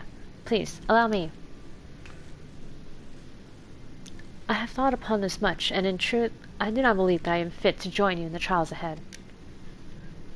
The events of the Tower of Babel drain me, yes, but even before that, your capabilities far outstrip my own. There's no time to have a weak link in your vanguard, no matter how much she may wish it were otherwise. If I assist in the matter that Master Fortunal has laid out, however, I may still be of use. Will you trust in me to do so? I can think of none I trust more. Compared to all that effort you put into keeping us alive while our souls were in the first, preventing us from dissolving to ether in a single expedition ought to pose no challenge at all. And even if we did, I expect you would hunt us down and restore us to health somehow. He would speak from experience. Well, being hunted down anyway. You flatter me, but rest assured that I'll be keeping a close eye on all of you. There is one more thing. Those in ages past referred to the Ethereal Sea as the Underworld, our final resting place. In its embrace is memory washed away, leaving only the purity of one's soul, or so we believe. Yet what of these memories? If you think to ask what becomes of them, cast adrift in ethereal tides. Some theorize that they linger for some time, those associated with strong sentiment in particular. Okay, what are you getting at with this? In those depths, memories of the departed may even coalesce around you, for hatred or for love. Thus do I caution you to be wary, but also to have faith. Remember those who did gladly extend a hand to you, that they may lift you up once more.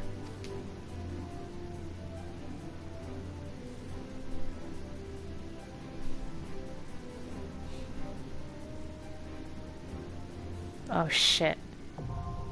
There it is!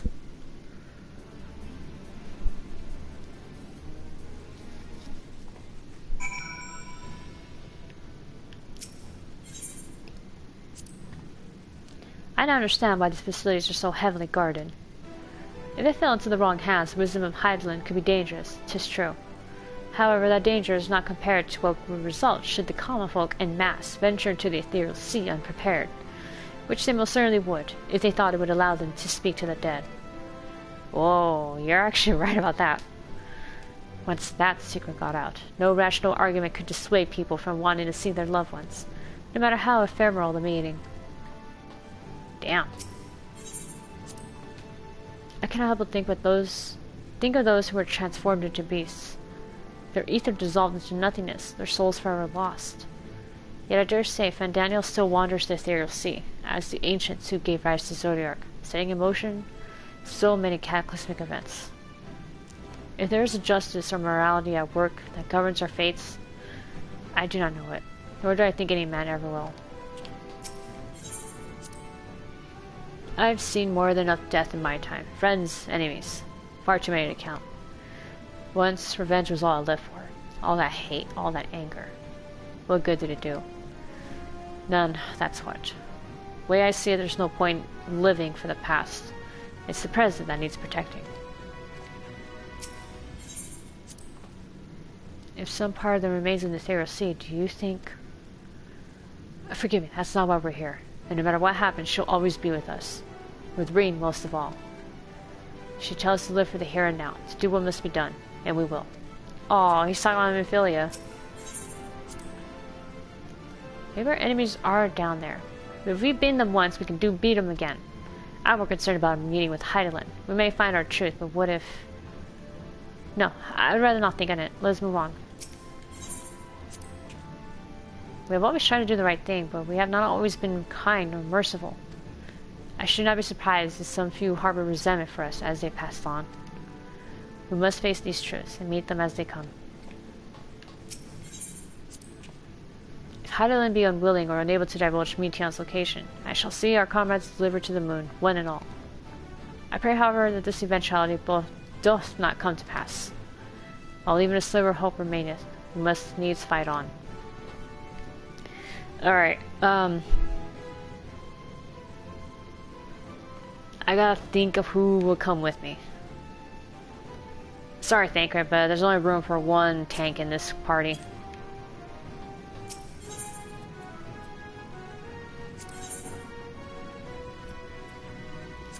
Alright, hold on.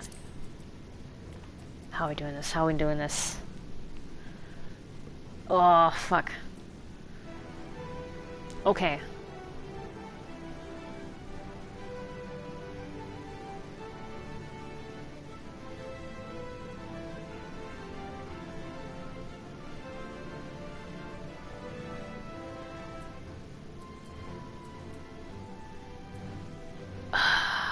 kind of want to bring these three right here.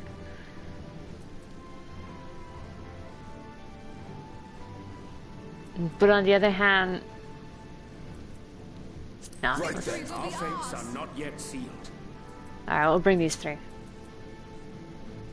One day while I'm, I don't know, leveling up some other job, I can just pick the other two here while I'm leveling up DPS, and that way Thancred can join along. Unfortunately, like, I mean, I know what's in there, and I don't think it would have much of an impact with him. Maybe he does. I mean, obviously there's comments made, but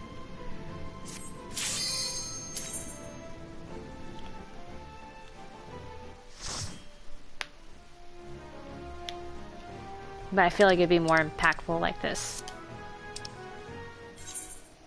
Oh shit, no, don't skip it. Into the descending room. Yeah, sorry, Graha. I mean, I tried going with literally every other dungeon otherwise, but...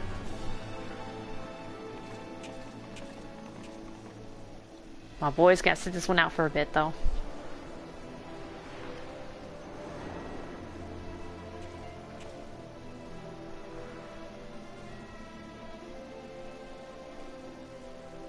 I mean, it was possible Graha was in the dungeon with me. All seems in order with the lens, and I trust you can hear me? Yeah. Ooh, what's this? Are pure malcontent, the residue of lives unfulfilled.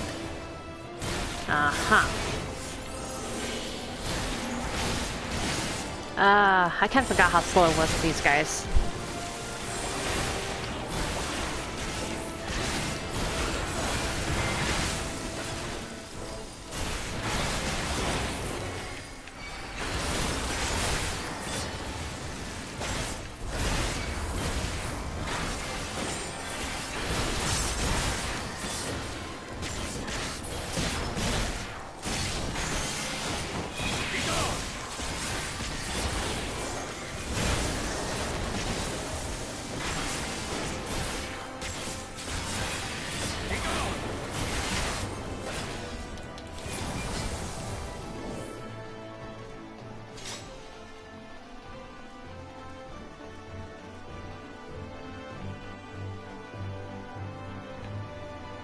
Huh, looks like they built some, like, enough here to try to study a bit, but that's probably the best they could do.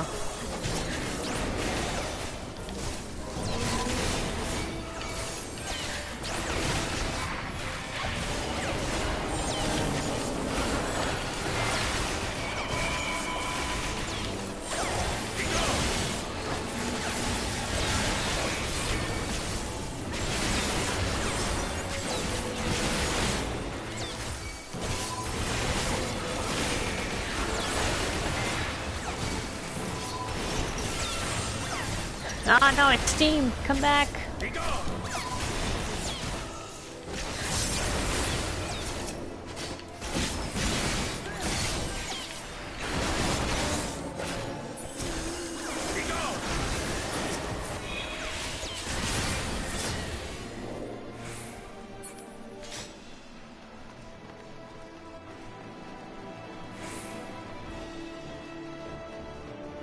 Oh shit. Whoa! I didn't bother to look down.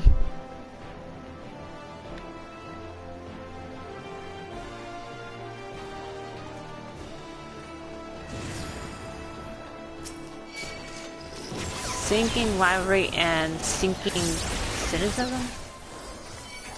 Over here, you chumps.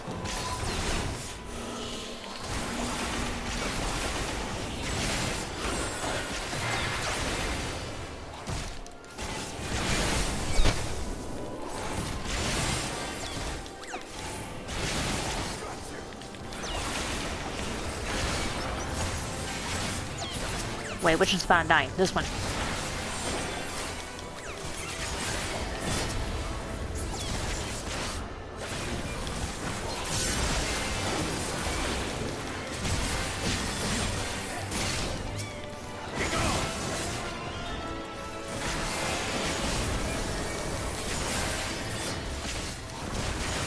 I think that's the one downside of having the chest system, because they always tend to focus one enemy at a time instead of doing more AoE stuff.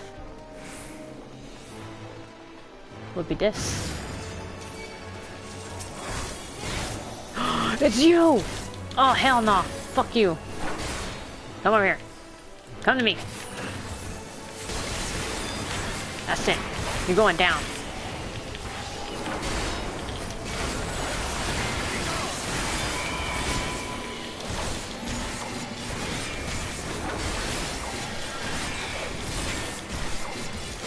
Here you go. Alright, this guy's surprisingly tough. Uh-oh. Uh-oh.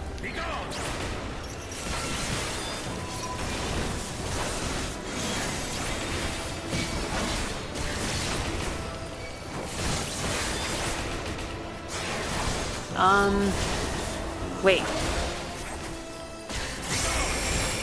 Scion's memory?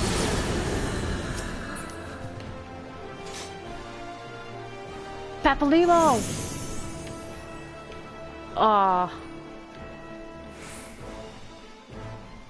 is that where Ilbert was? Oh, wait, what does they say here? This ether, Papalymo, never doth words suffice. Oh. The best pupil.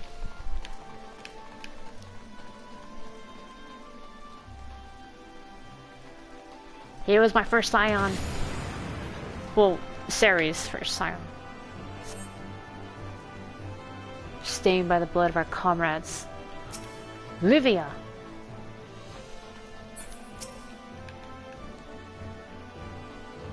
Alright, let's go. Let's fuck her shit up. I killed you once before, I'll do it again.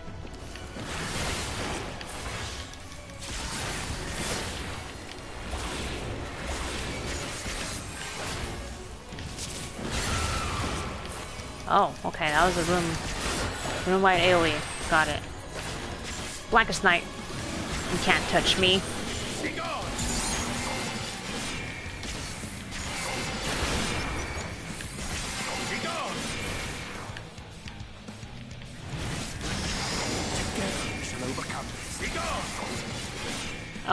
Right here. Okay.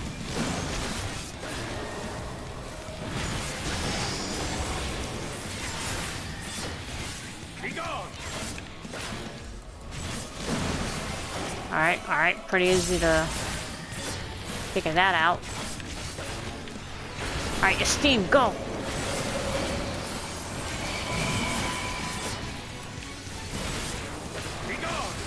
Never again will I yield to you, she says. Ow! Okay, I was done. How did I get two? What the hell?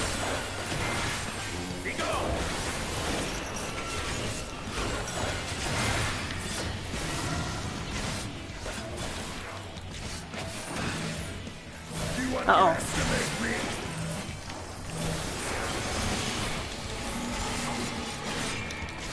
Oh, crap.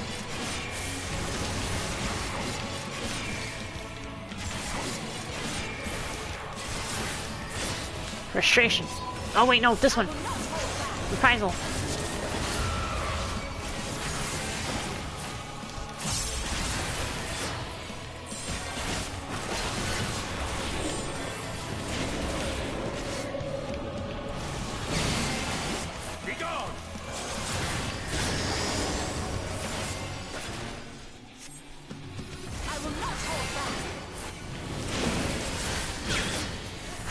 Alright.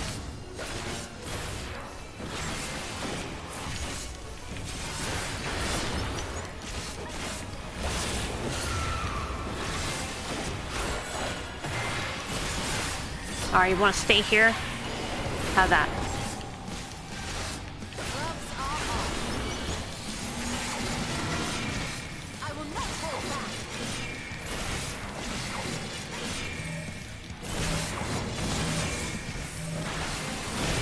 I have nothing to mitigate that. I'm sorry. Oh shit.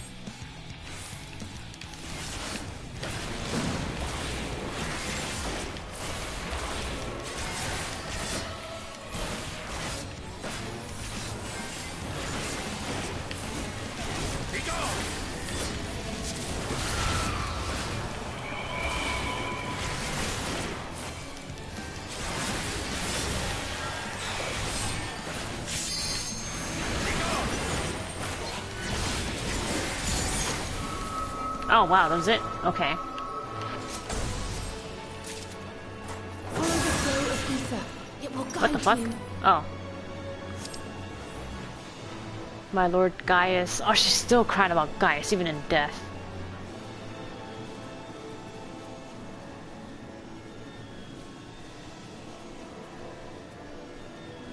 Release thy passions for thine own sake.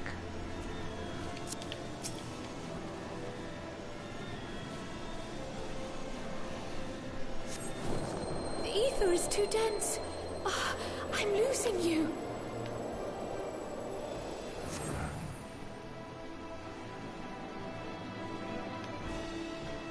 Wow, okay. We went some ways down, guys.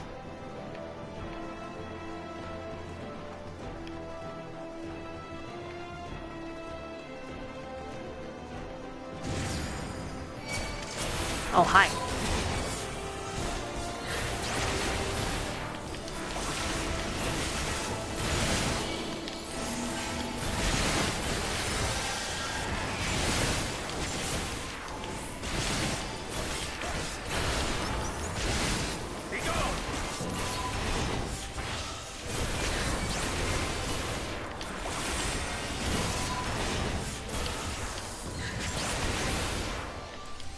Alright.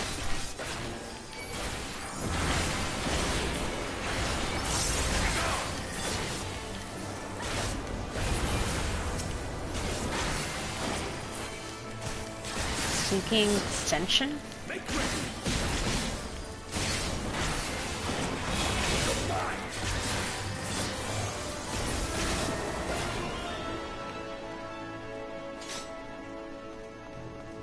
There's a yellow one.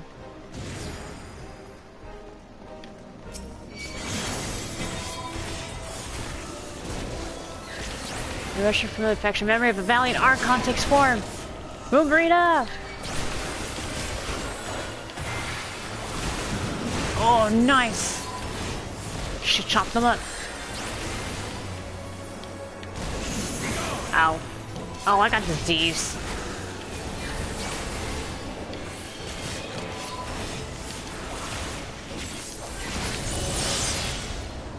Thou ever grantest me the strength to move forward. Aww.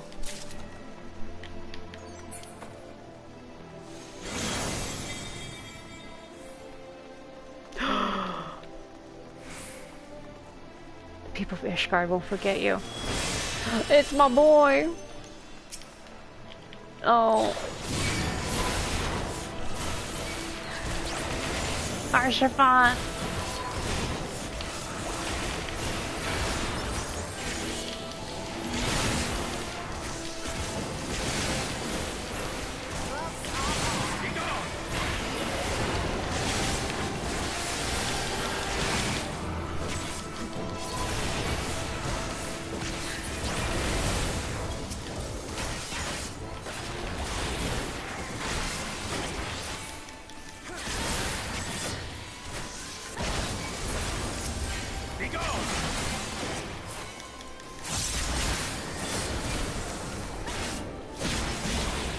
Get out of here. Man, that was annoying. I love Harsharon. Oh, same. It was Ceri's also first best friend.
Aetherius bracelet.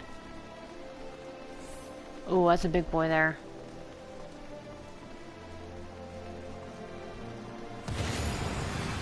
As my life belonged to the Empire, in death I shall serve. Regret for a duty unfulfilled. Oh shit, it's Riditin.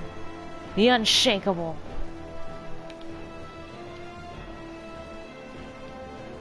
At least now they actually made his, now that they redid his fight, he actually is more of a challenge in that, in the solo instance, than he was actual trial. Oh man, Kate Westwind, rip. He will never be forgotten. Oh shit, move away.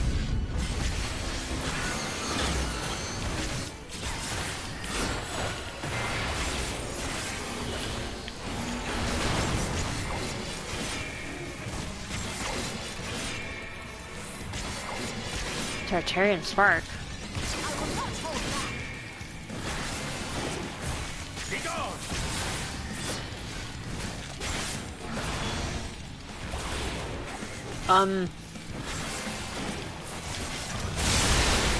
Get him a steam. That one.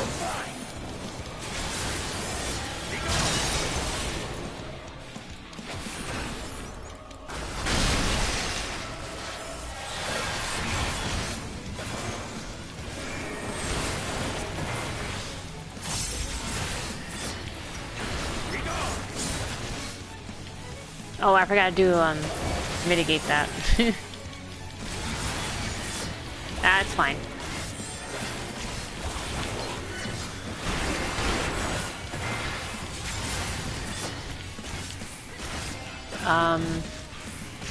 Alright.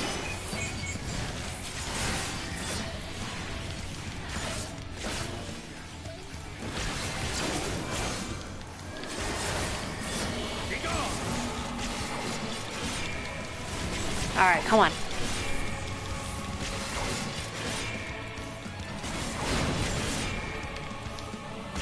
I know how you roll now, let's go.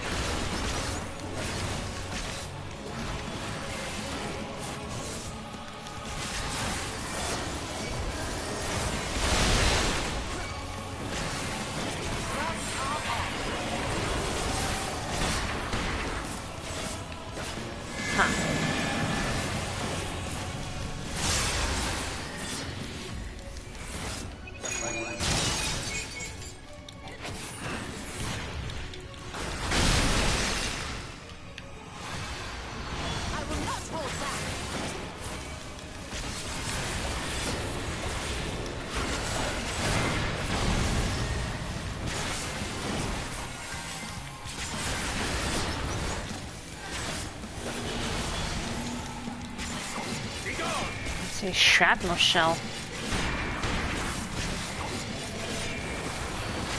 Oh.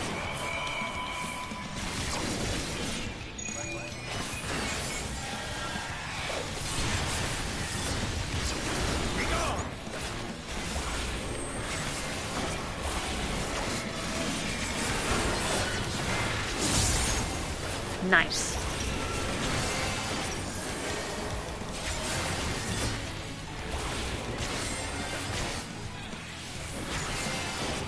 Come on, just a little bit more, guys. Come on.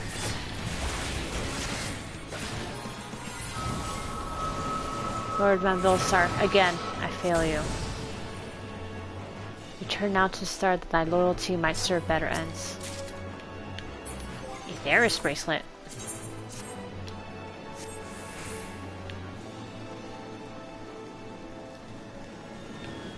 Whoa.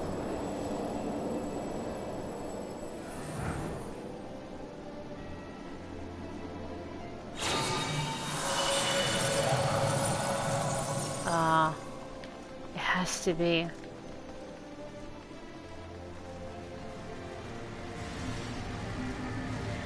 Whoa, what the hell was that?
on.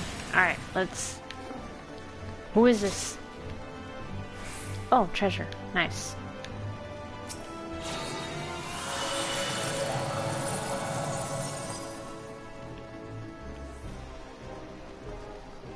The truth lieth ahead. Yeah, true. Alright, come on.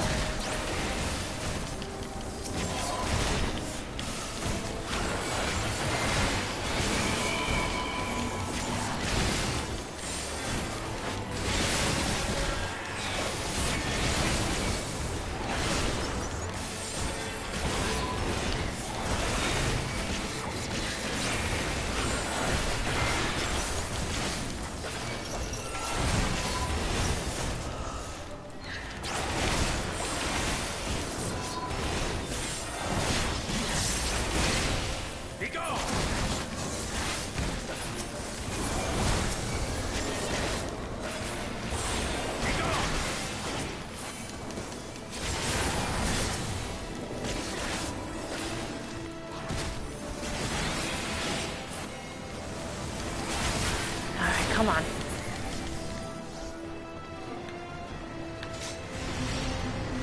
Alright, here we go. Who is it? Midfilia! Our thanks, Midfilia, for being our guide.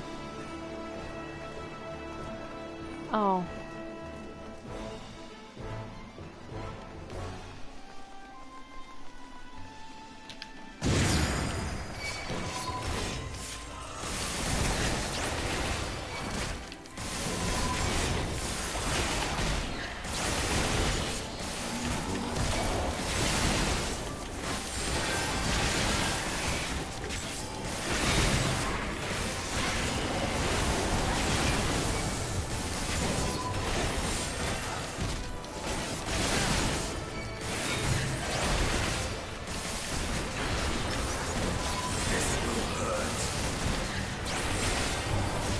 Okay. You underestimate me.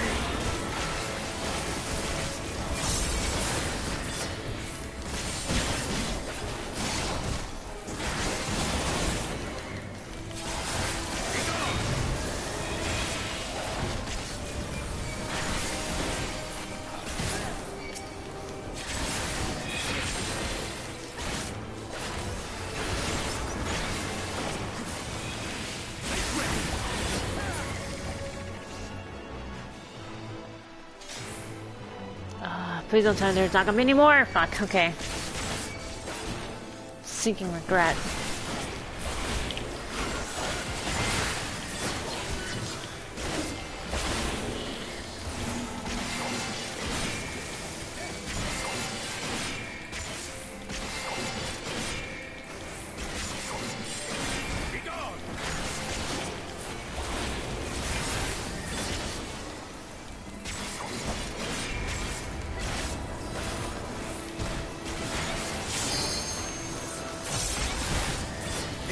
Man, this guy's taking a while to die.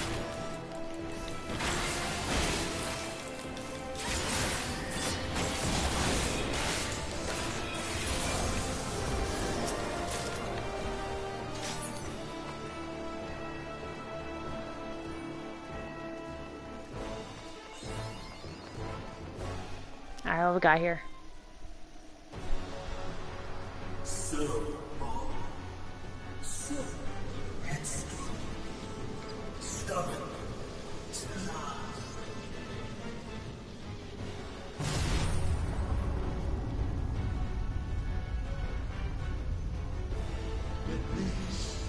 Is as far as you go. Oblivion beckons! Oh. I'm on the undying. The sundered soul.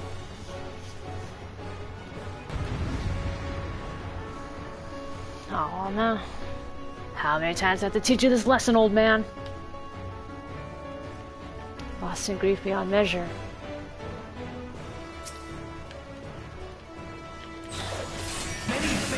Have I worn, but this is my favorite by far. I didn't ask. Why are you guys walking toward me? Stop.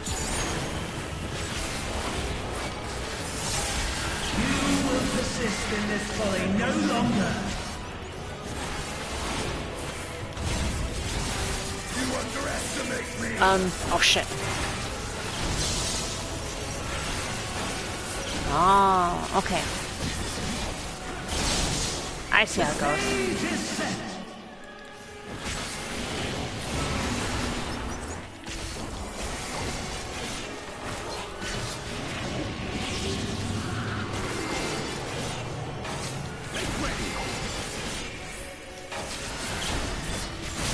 Oh, what the hell? Okay. Alright, now I know wherever it's facing, don't fucking look at it. Ow.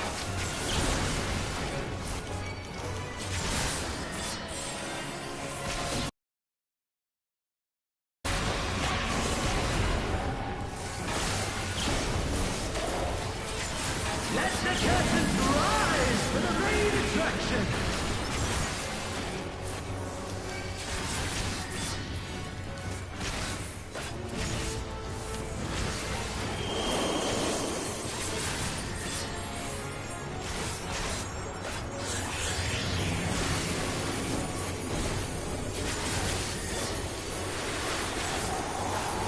Oh shit! You stay out!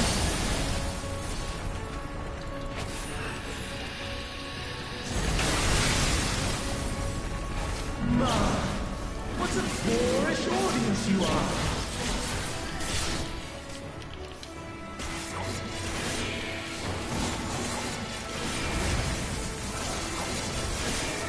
You underestimate me.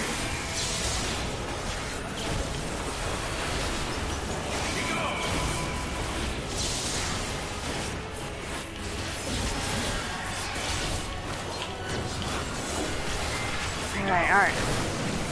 Oh man, I stood in the fire again, like an idiot.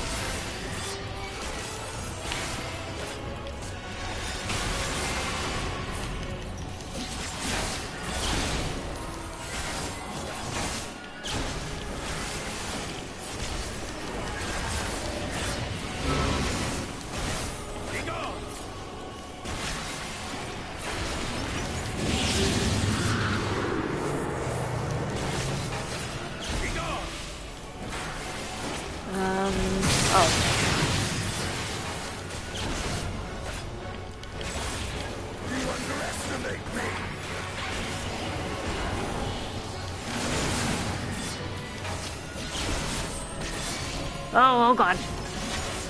Black Snipe. I'm alive.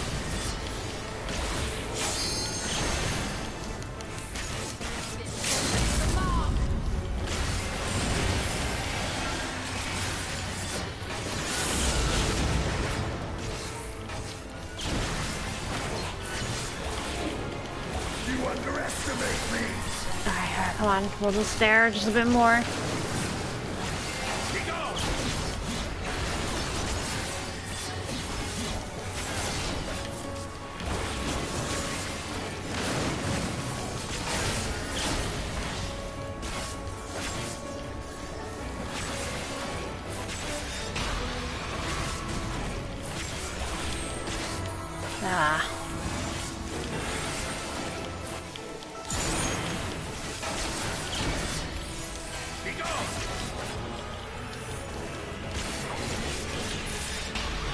Okay, there we go. It is done. Now at least I can finish this part like that. No problem.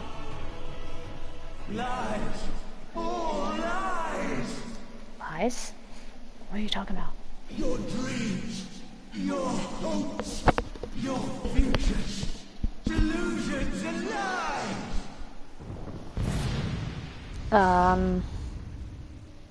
Okay.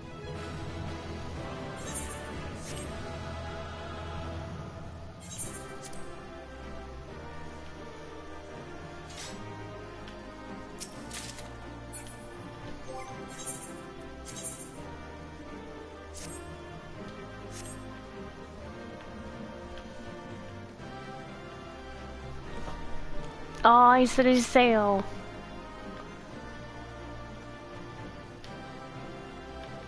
How come they're not saying anything? Come on. This is becoming tiresome.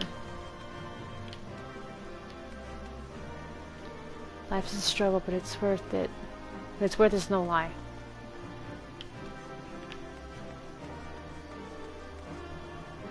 Some things can't be washed away. I sense yet a presence.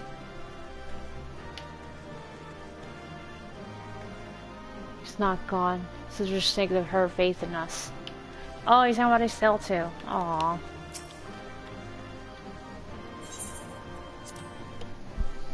She came through. And once again, she saved us with her ice.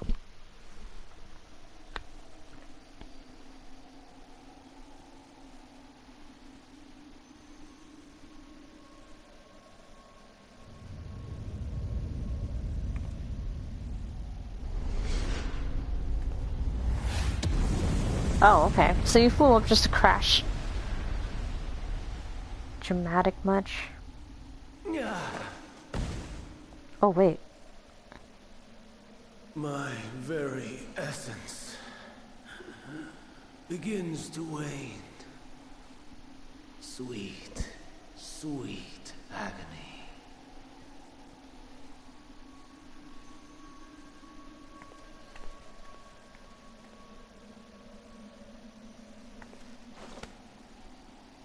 Leave this to her.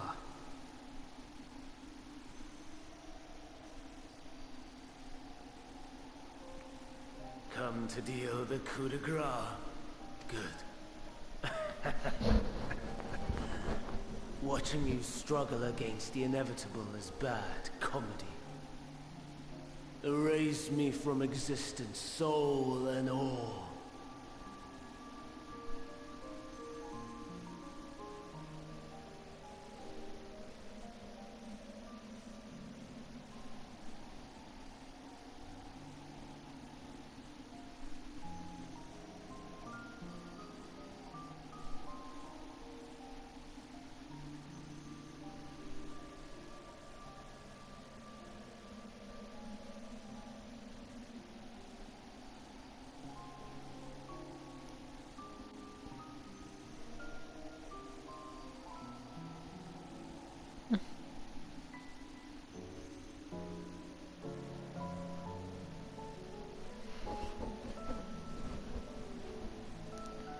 Oh shit, I didn't even realize.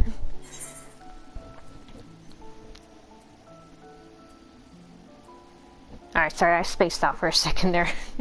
And I was reading. Alright, let's see. Happy new memories. Oh. Does he remember me, Tion? How would you know that name?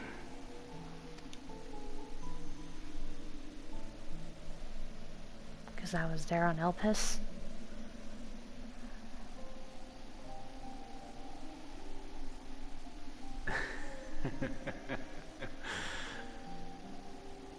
Then it was you. In Elpis. With Emmett Suck. The final pieces fall into place. In my halcyon days, as the mortal Ammon, I was haunted by a dream. Night after night, the faceless multitude, the voiceless cries, shards of shattered memories. But slowly, the fog began to clear. This was Elpis. And I was Hermes. Recurring though it was, I paid this dream little heed. It was only when I was granted the seat and memories of Hydaelyn that I knew these visions to be true. They were the memories of Hermes that he himself erased using the power of Kairos.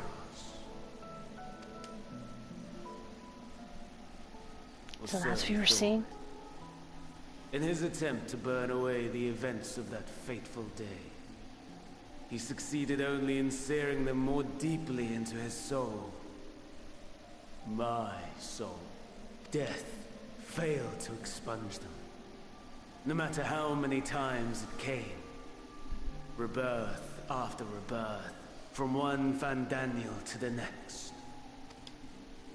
I wonder, is Emmett Selk adrift somewhere in this ethereal sea? In defeat, finally remembering your time together in Elpis? How it must gall him to be entrusted with knowledge of the final days, only to be rendered powerless to act upon it. So many lifetimes dedicated to restoring his beloved Amarok in blissful ignorance. Oh, folly. But make no mistake. My life as Hermes is not the reason I invited the world's end. I have lived. I have struggled. I have dredged the very depths of despair. And in the detritus of existence, I found the truth. I served a great ruler, powerful beyond measure. The world, his dominion. Yet even he and his vast empire were destined to fall. To become one with oblivion. At the end of life's journey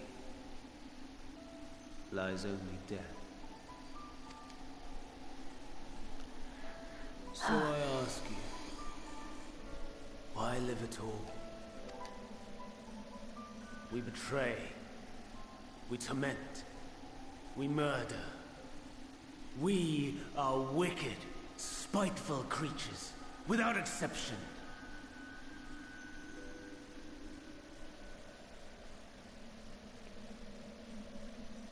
If life is so sacred, so precious, why fill it with such misery? This game too existential. His own making without purpose or meaning. To live is to suffer, and I would end that suffering by my own hand. It matters not if it flies in the face of all believed right and just. Death is the only solution!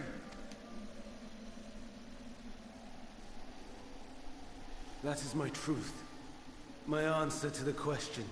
And yet, even as the words pass my lips, I am filled with doubt.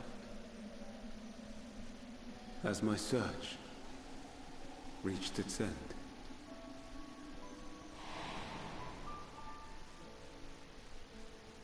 Oh, this was his memories. Was this the only way?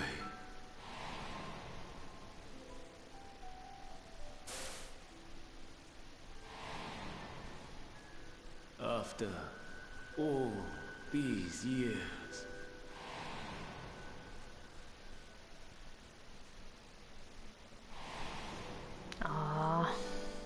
Is this the answer I was hoping for?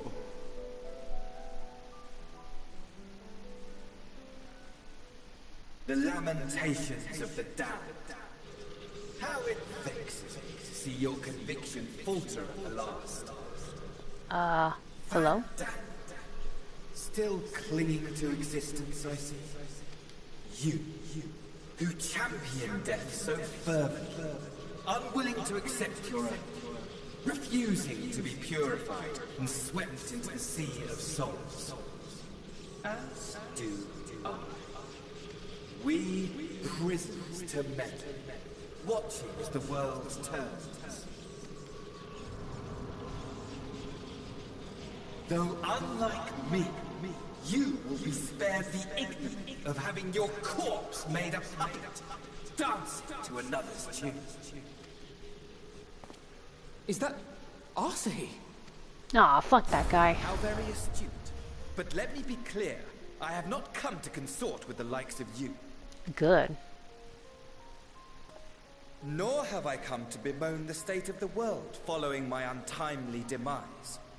In fact, I delight in mankind's downfall and the anguish it brings the savior of the savages. If I played some small part in the chaos, all the better. Not that I was in any position to resist. But to be made accomplice to the betrayal of Lord Xenos. I would die 1,000 deaths to exact my vengeance.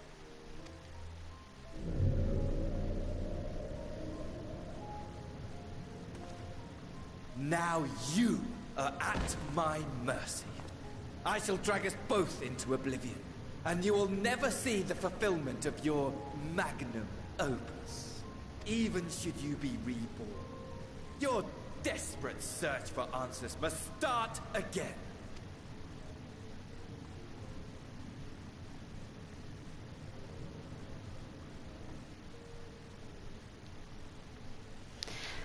I don't want to get involved in this. Wait.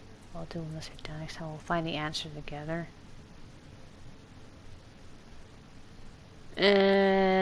I'll just do what has to be done.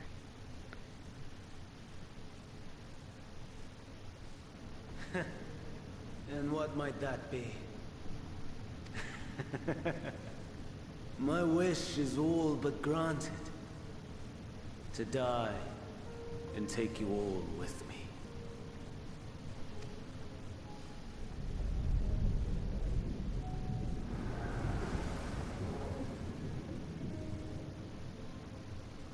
But even you don't see the end of that, though. Don't try to follow me.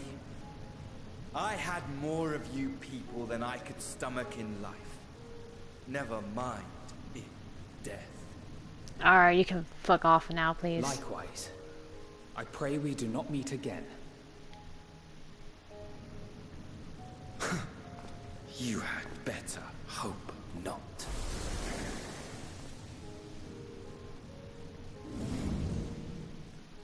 Alright, glad that he's finally gone.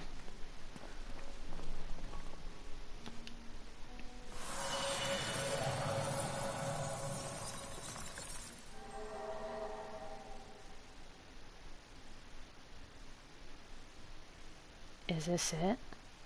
Come. Hydaelyn is waiting.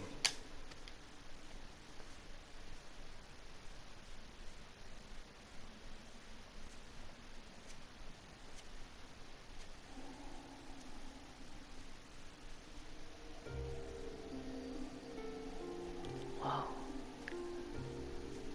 Wow, this is something.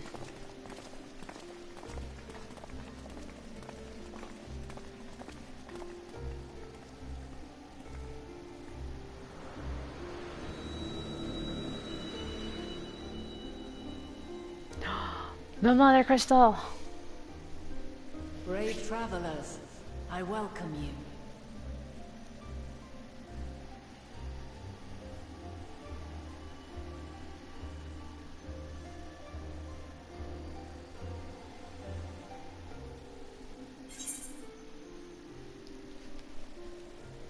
We meet again, Vinod.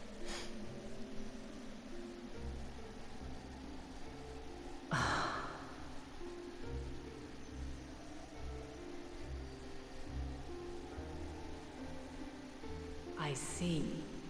Thou didst journey under Elpis. Uh-huh. And now, the rivers of time converge.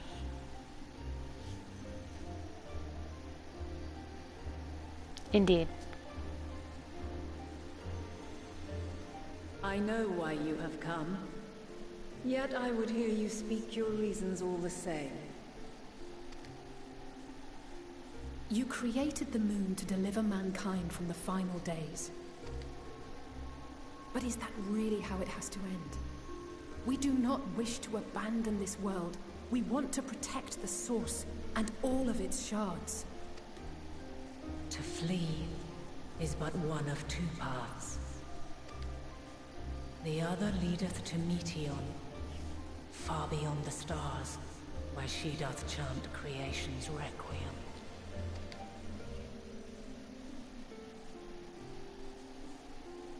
Her domain is formed of dynamis, pure, absolute. Where emotion and memory govern all, ether will avail you naught. Meteon hath gathered the pain and despair of countless stars, and to go unprepared is to go unto your doom. We'll beat her. We'll win. I swear it. Is what I might have said once. Oh. After everything I've seen, all the times I've succumbed to my own anger and fear. I can no longer pretend that courage and faith will be enough. But are we truly so powerless? That our only choice is to flee? Far from it, my child. Long ago, the inhabitants of myriad stars, many more prosperous than Atheris, sought to free their worlds from life's woes. Sorrow and anger, conflict and hostility, despair, and even death itself. But as Meteon reported, every attempt ended in failure. Darkness abideth within every living being, and can never be cast out. Neither reason nor faith can challenge this immutable truth. To live is to suffer,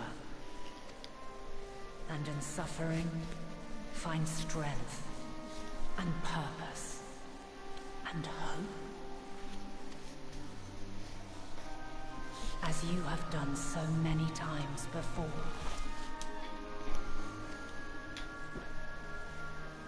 Thou dost pursue an impossible dream, yet knowing this, you pursue it nevertheless. And thou hast learned to depend on others as they do thee. She's been watching. Aww. Thy yearning for the power to save the powerless hath ever driven thee to greater heights. Thou hast grown strong.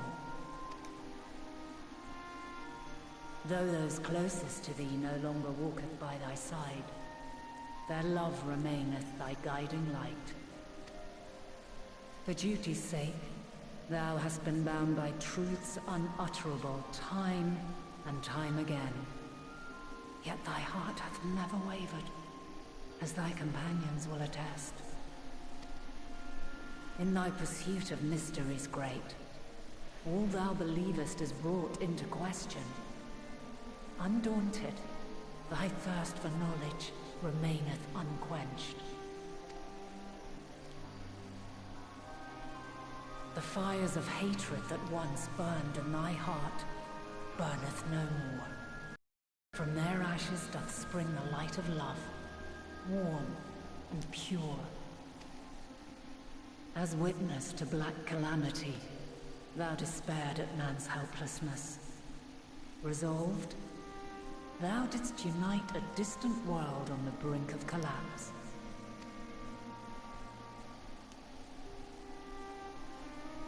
And thou, my champion. The favorite. When all did seem lost, thou never abandoned hope. For every trial and every foe that did bar thy way, thou hast proven equal to the challenge, drawing courage from the many bonds forged on thy journey.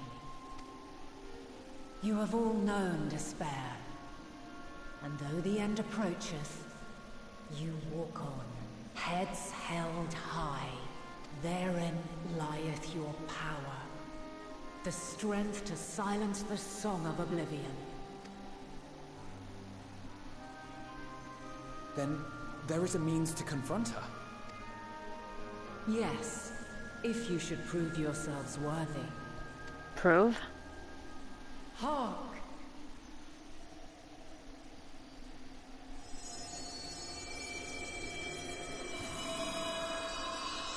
Oh, that's her sword. Nigh impossible is it to send mortals to the edge of the universe. Should you fail, there will be no second chance. As the will of the star, I ask of you this. Do you possess the fortitude to stand firm when all around you does crumble? Do you possess the faith to vanquish despair itself? Should you lack the strength to best a supreme deity, I cannot allow you to make the journey. You must leave this star and never return.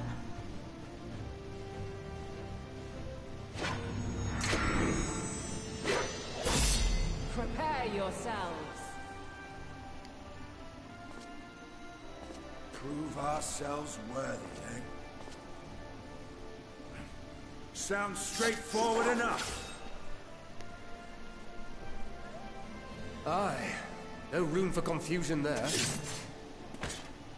Yeah, the background music is so good. In any case, we've come too far to back down now. I am of the same mind. What power I have, I shall bring to bear. The three of you seem to be forgetting who we're up against. It's not every day we battle a divine being of untold power. Well, not quite every day. I mean, I was gonna say, what are you talking about? I killed Zodiac the other day. Do try not to get underfoot. Needless to say, there'll be no margin for error. Let us hold nothing back. For the people of this world and those beyond the rift.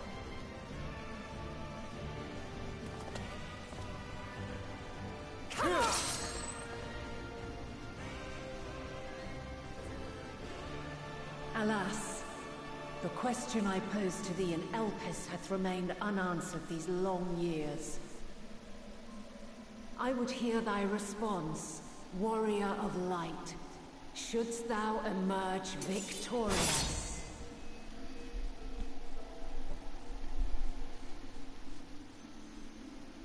Alright, Crystal Mommy. You want to fight? You're gonna get a fight.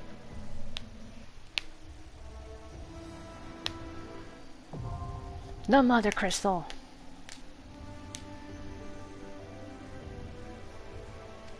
I like that this is like literally the only one, the one trial where everyone can fight with you.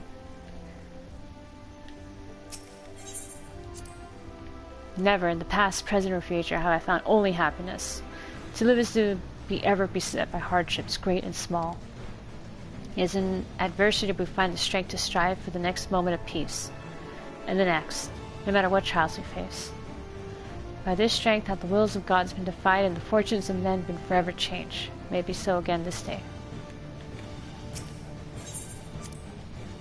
What, surprised to hear me and love mentioned in the same breath? I have not a heart of stone. Even in my darkest hour, there were people I cared for. Mentors, comrades. That mad woman who gave her life for us. They knew enough and all. Threw my eyes off a bridge, and I've never known peace since. To be fair, they were your eyes or Nidhogg's eyes. If strength is the courage to confront your feelings and accept that you are worthy of another chance. To rise from the ashes while the fire still burns, bloodied but unbowed. Then my friends have made me strong. You've come a long way, Alfie. You came a long way. Emmett will call us incomplete. Pitiful creatures, he said, and maybe we are. Pain, grief, fear, they walk with us wherever we go. But we prove to him that we deserve to live, and we'll prove it to Hydaelyn, Meteon, to the universe itself if we must. Should we bring our singular talents to bear as one, even gods may fall. Nevertheless, I pray thee, throw thyself not into peril, lest our curative resources be spent. He says, don't go in the orange, please. Stay out of the AoEs. From the ruins of a sundered paradise did she rise, to grant this star new life. As its will, long has she labored to guide her children. Make no mistake, this child puts to proof Hydaelyn's own faith. Pain, despair, aye, we're old friends. I lost count of the times I've cursed my own powerlessness. But it's the blessed moments in between that I choose to hold into my heart. Memories and possibilities. I fight to keep those things alive. Minfilia and Reen. To say nothing of you lot, I know. Would never settle for less. Alright, y'all. I heard your piece. We gonna do this.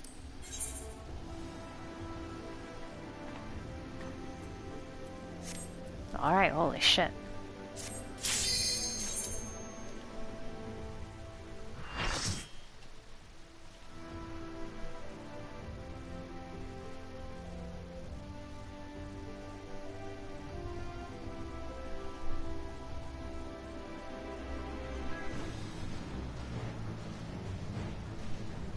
Alright, this is it. Divine light, Hydaelyn.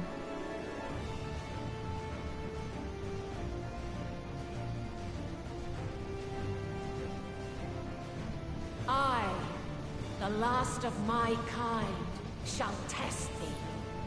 Come, prove thy worth.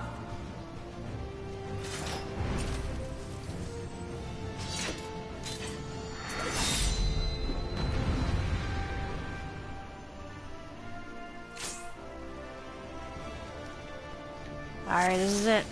Wait, what is this? Willful. Burning for battle. Sustaining most damage that would normally result in KO will instead ignite the will to live. Oh shit. Alright.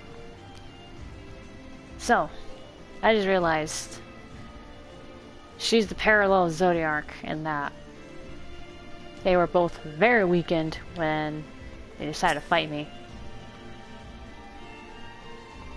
Because Zodiac was not whole. He was far from it.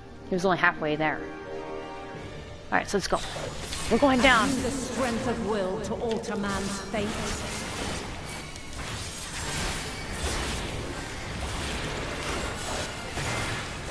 The way forward is clear. If this is the test we must overcome, so be it.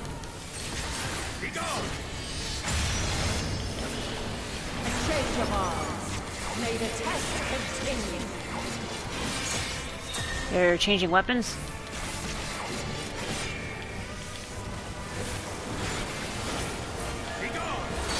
Watch closely. Wasn't she a dancer? Ow. Dagrid, where are you at? Oh.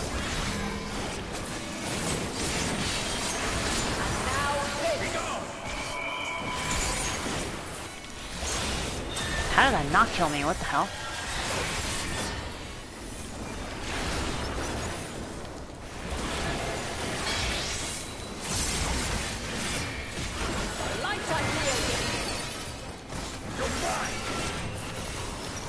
Hey, how come they're standing close? What the hell?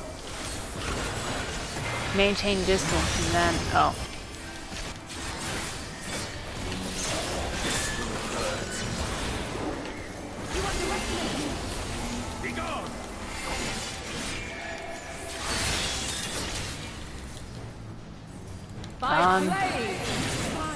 Ow. Alright. Oh god. I'm gonna... oh my gosh. I'm alive.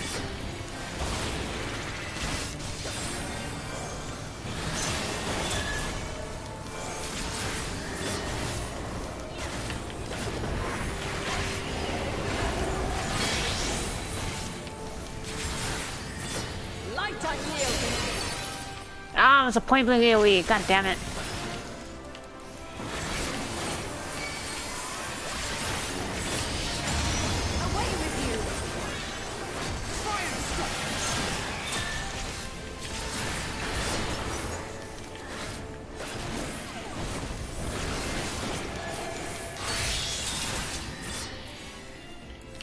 By blade!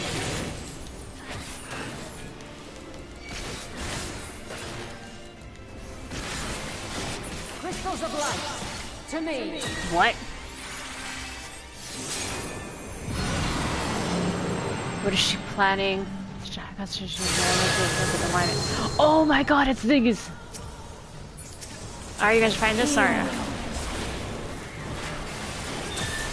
Whatever this is, we have one choice, break the circle. Uh-oh.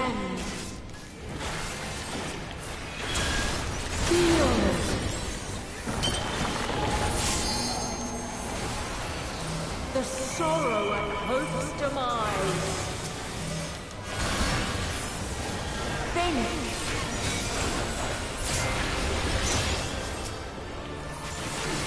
Find your way in the darkness.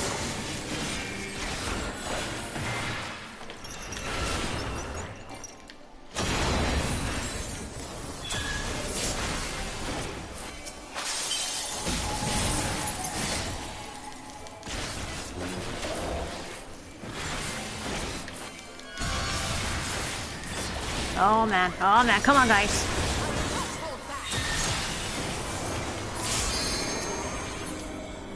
I'm gonna stay over here. I think I'll be fine. Bam.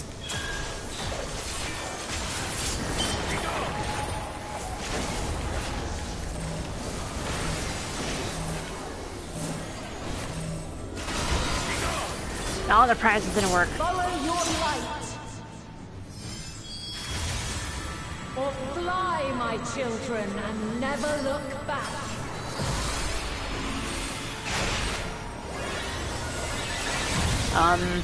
Oh, she did the stomp.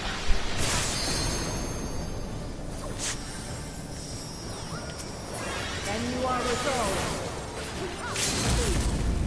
Away with you! This test is far from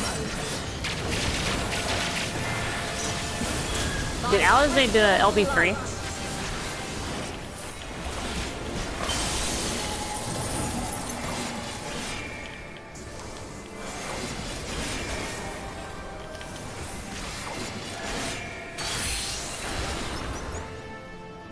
Oh wait. You stay in? Oh shit. Ow.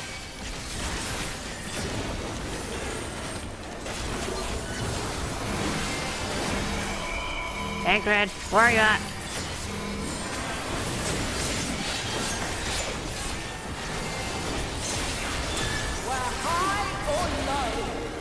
Oh shit.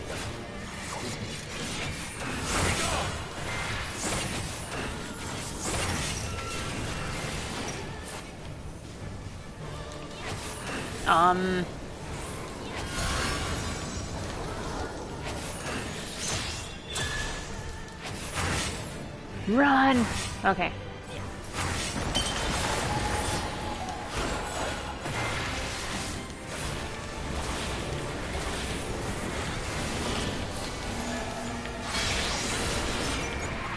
Oh wait, run away, run away!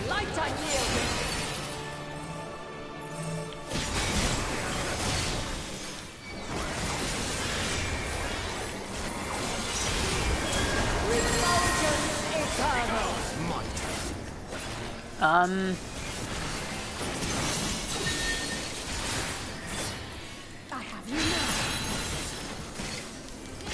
There.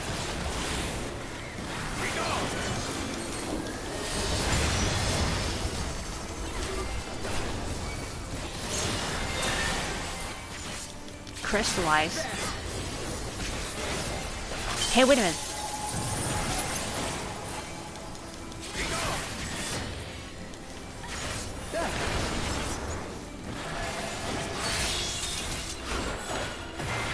Oh, move away, move away.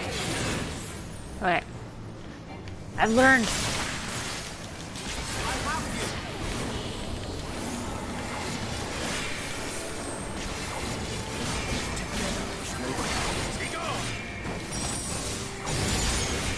Ha! Radiant Halo.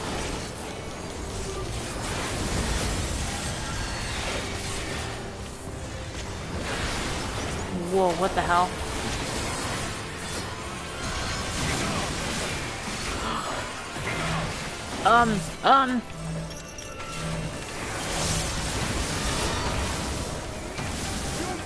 Oh god, we stay in place. And then run. Oh, that's a lot of flood of light. Whoa.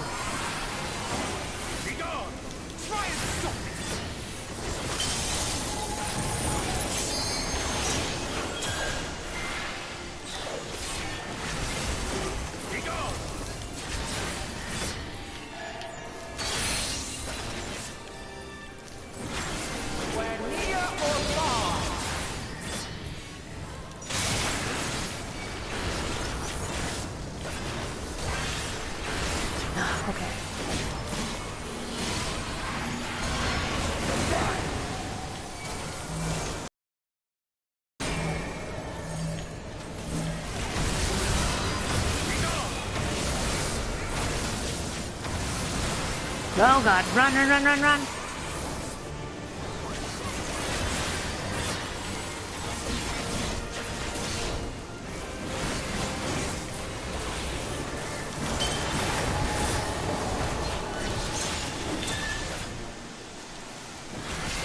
I have you.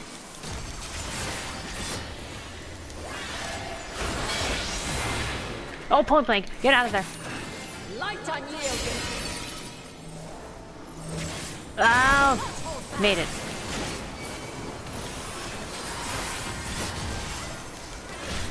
Light wave. No, stop. Hydaelyn, stop with this bullshit.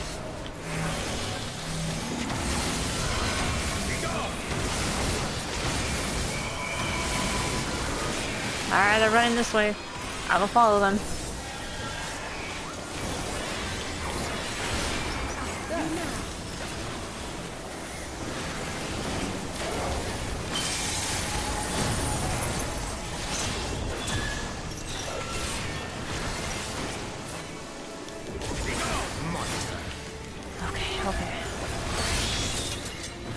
Uh-oh. By blade!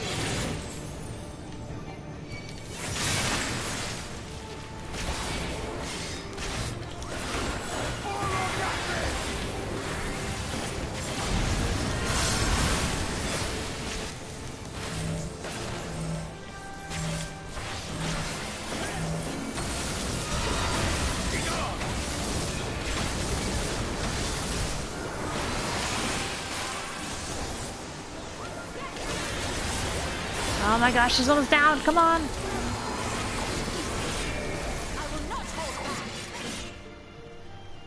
Oh, we got it. I'm sorry.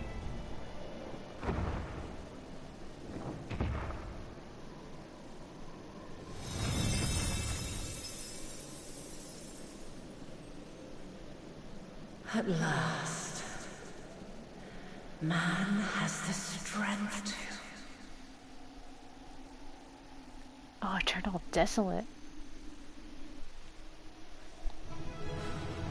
Oh, I don't feel good about this. I mean, I know she told us to, but still. No, Crystal Mommy. I never thought we'd have fighting Hydaelyn herself. I trust you're still in one piece. Yeah, I know, I'm sorry, Alfie. I took a lot of vulnerability stacks. I thought it's a battle that would go down in history. Oh man, I didn't get to read the rest of it. All in a day's work. And so it ends. To appear we have proven equal to the challenge. Hold on. I gotta read what... Dang it, why would you say it?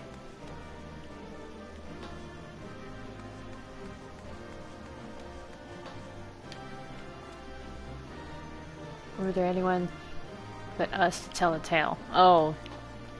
Yeah, that's what I meant about history. Oh man. There it is, the crystal.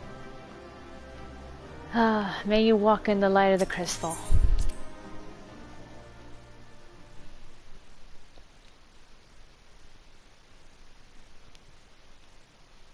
It's more fun than with players. I mean, I do like people looking at the innocence trial and then going when he does his transformation, going, "Oh no, he's hot."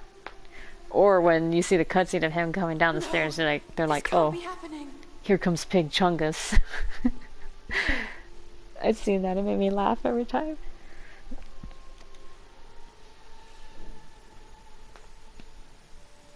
I mean, she was already weak.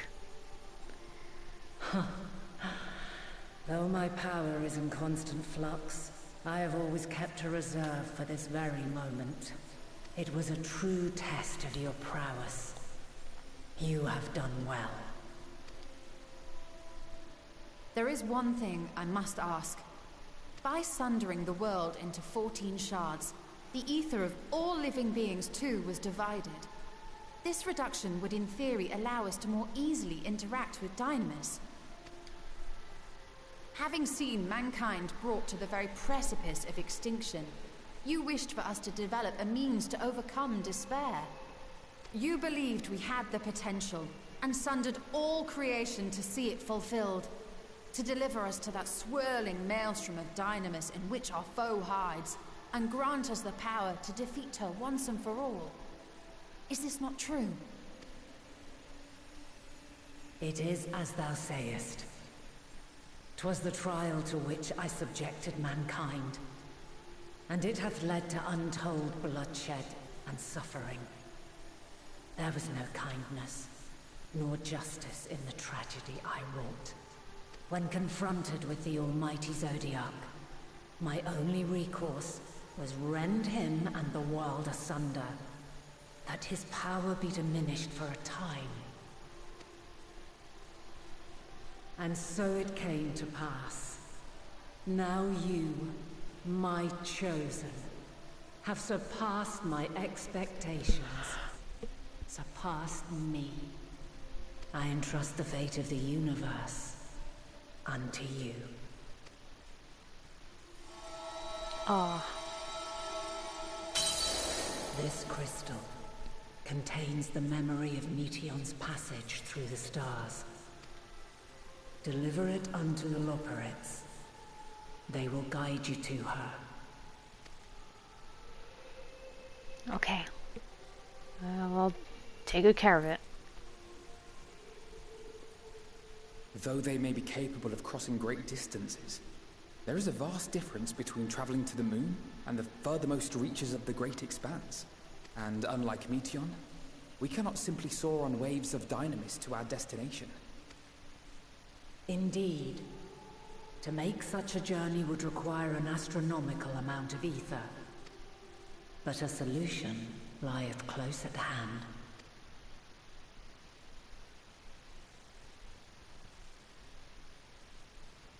Of course. Yes, my child. Ever since I became the will of the star, the ether drawn here had slowly crystallized. They who have answered my call know it well. Ah, this is reminding me of that cutscene when you first meet her, or at least see her like this, as a big old crystal. And she's talking to you. While I have remained hidden, it hath become the embodiment of the planet's will in my place. A faceless, omnipotent force of nature. The Mother Crystal, our final hope.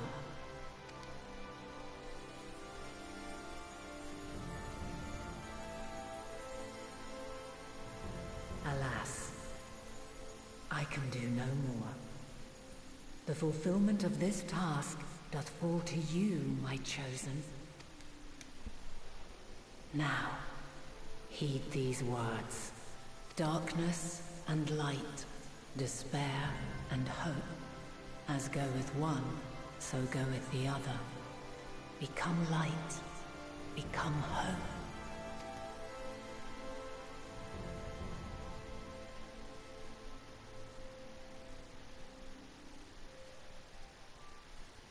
I have a gift for thee. Come closer. Ah, okay. Well, what's up? Long have I searched for a means to safeguard the future of this star. Though I knew failure after failure, by recalling thy tales and my promise to thee, I found the strength to carry on. Though the world is ever changing, thy thirst for adventure hath never waned. Thine unshakable resolve never ceases to amaze, to inspire. As a mark of my gratitude, I bestow this final gift. Is this Flo?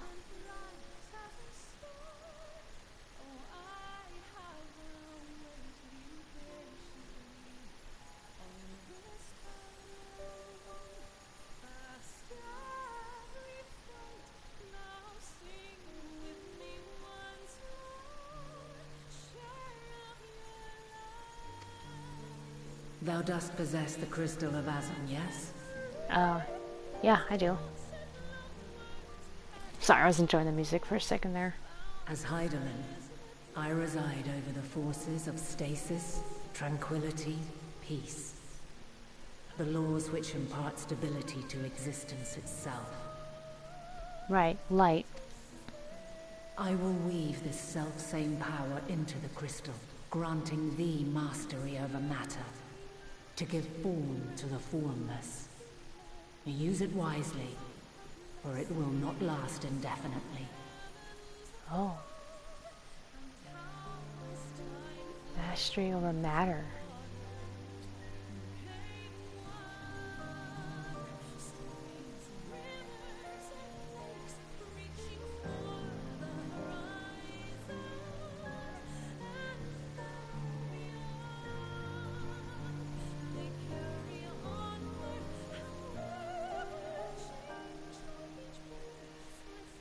Oh, it's so good.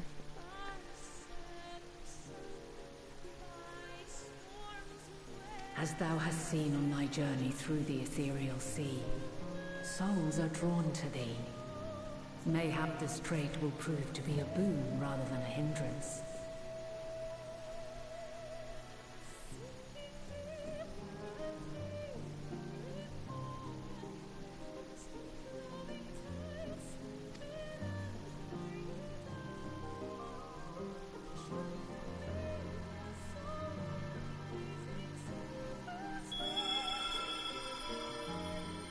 It is thy hopes and prayers that enable Azam's invocations and give them life. So keep them close. But pray, remember this. When the way forward is hidden, even from the mind's eye, look not to the invocation, but within yourself. These were the words of the crystal's original bearer. Azam?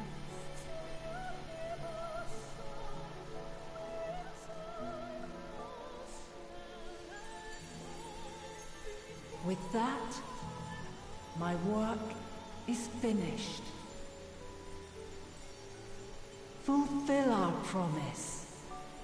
Right the wrongs committed when the world was yet whole. Silence the song of oblivion. Okay. You go and rest now. Write her melody. Show her our journey is far from over.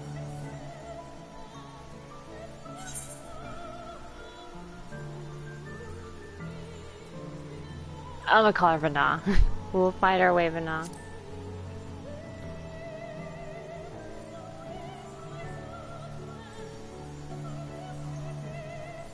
Oh.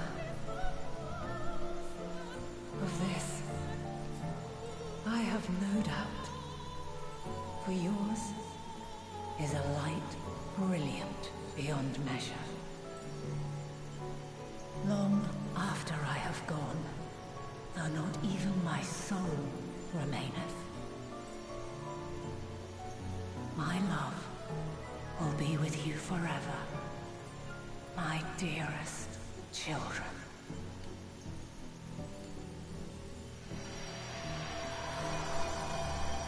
You can rest easy now.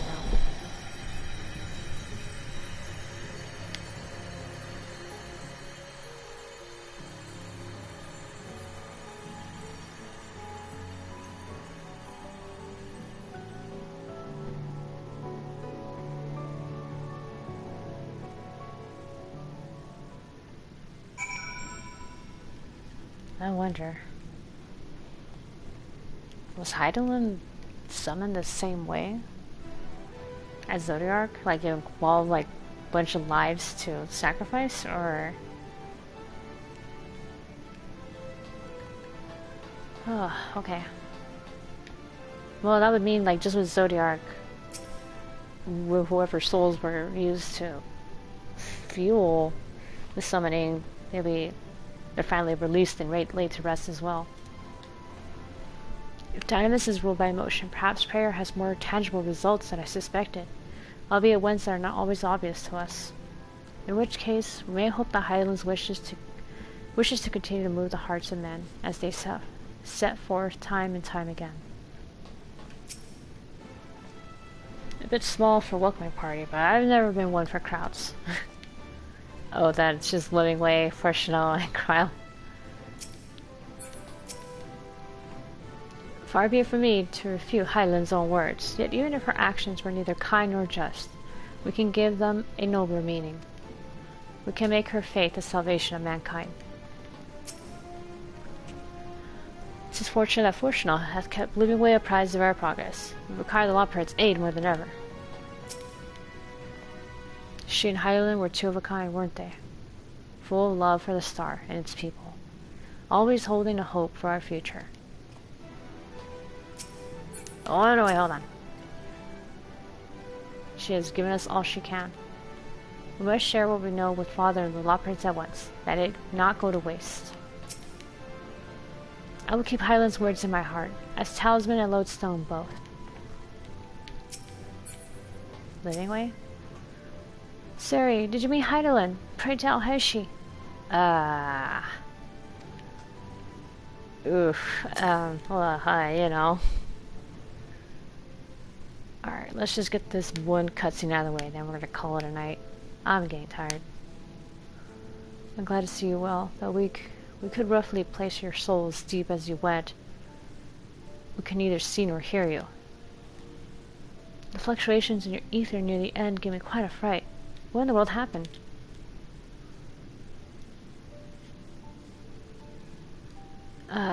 We had a fight, Hydaelyn. And now she's gone, but she left behind the mother crystal for us to use. Oh man, I really am a primal killer. I kill them all. You mean to say Hydaelyn is... No, there's no time to feel her feelings. We must carry out Hydaelyn's will without delay.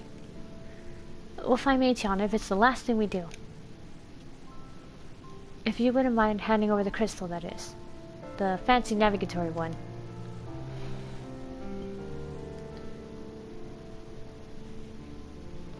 Right, this is better in your hands anyway. To the edge of the universe, where it congregates the despair of countless stars. You're determined to see this through. We are. Should words fail us, we will fight, to the bitter end. I know that it pains you to accept this, or that I need ask nothing more of you. Yet we have only two means to travel the great expanse, the moon and Sharlayan's ark. I am all too aware that without both of them, there would be no exodus, but I nevertheless beg you to honor the agreement we made.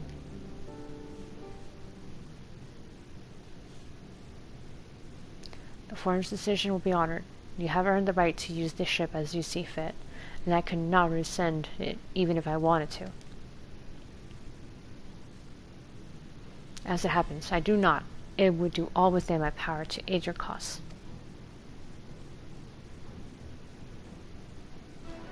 With that settled, might I suggest you rest a while?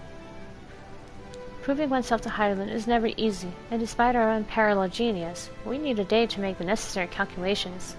You may as well take advantage of it. You can chart a course through the sea of stars in a single day? Ye gods.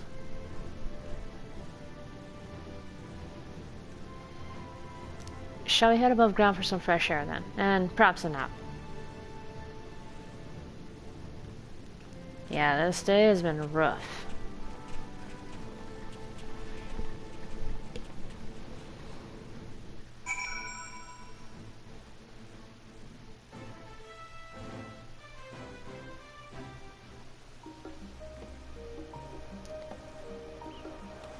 It's really nice that the flow was actually, has always been in the Sharlayan music.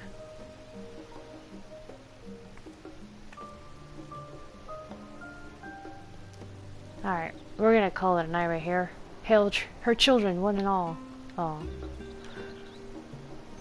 Let's stop here, because I know it's going to be another cutscene. I bet I want to get to turn that quest in.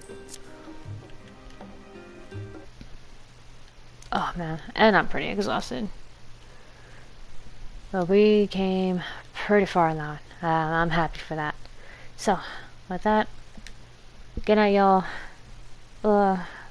See you on the next stream.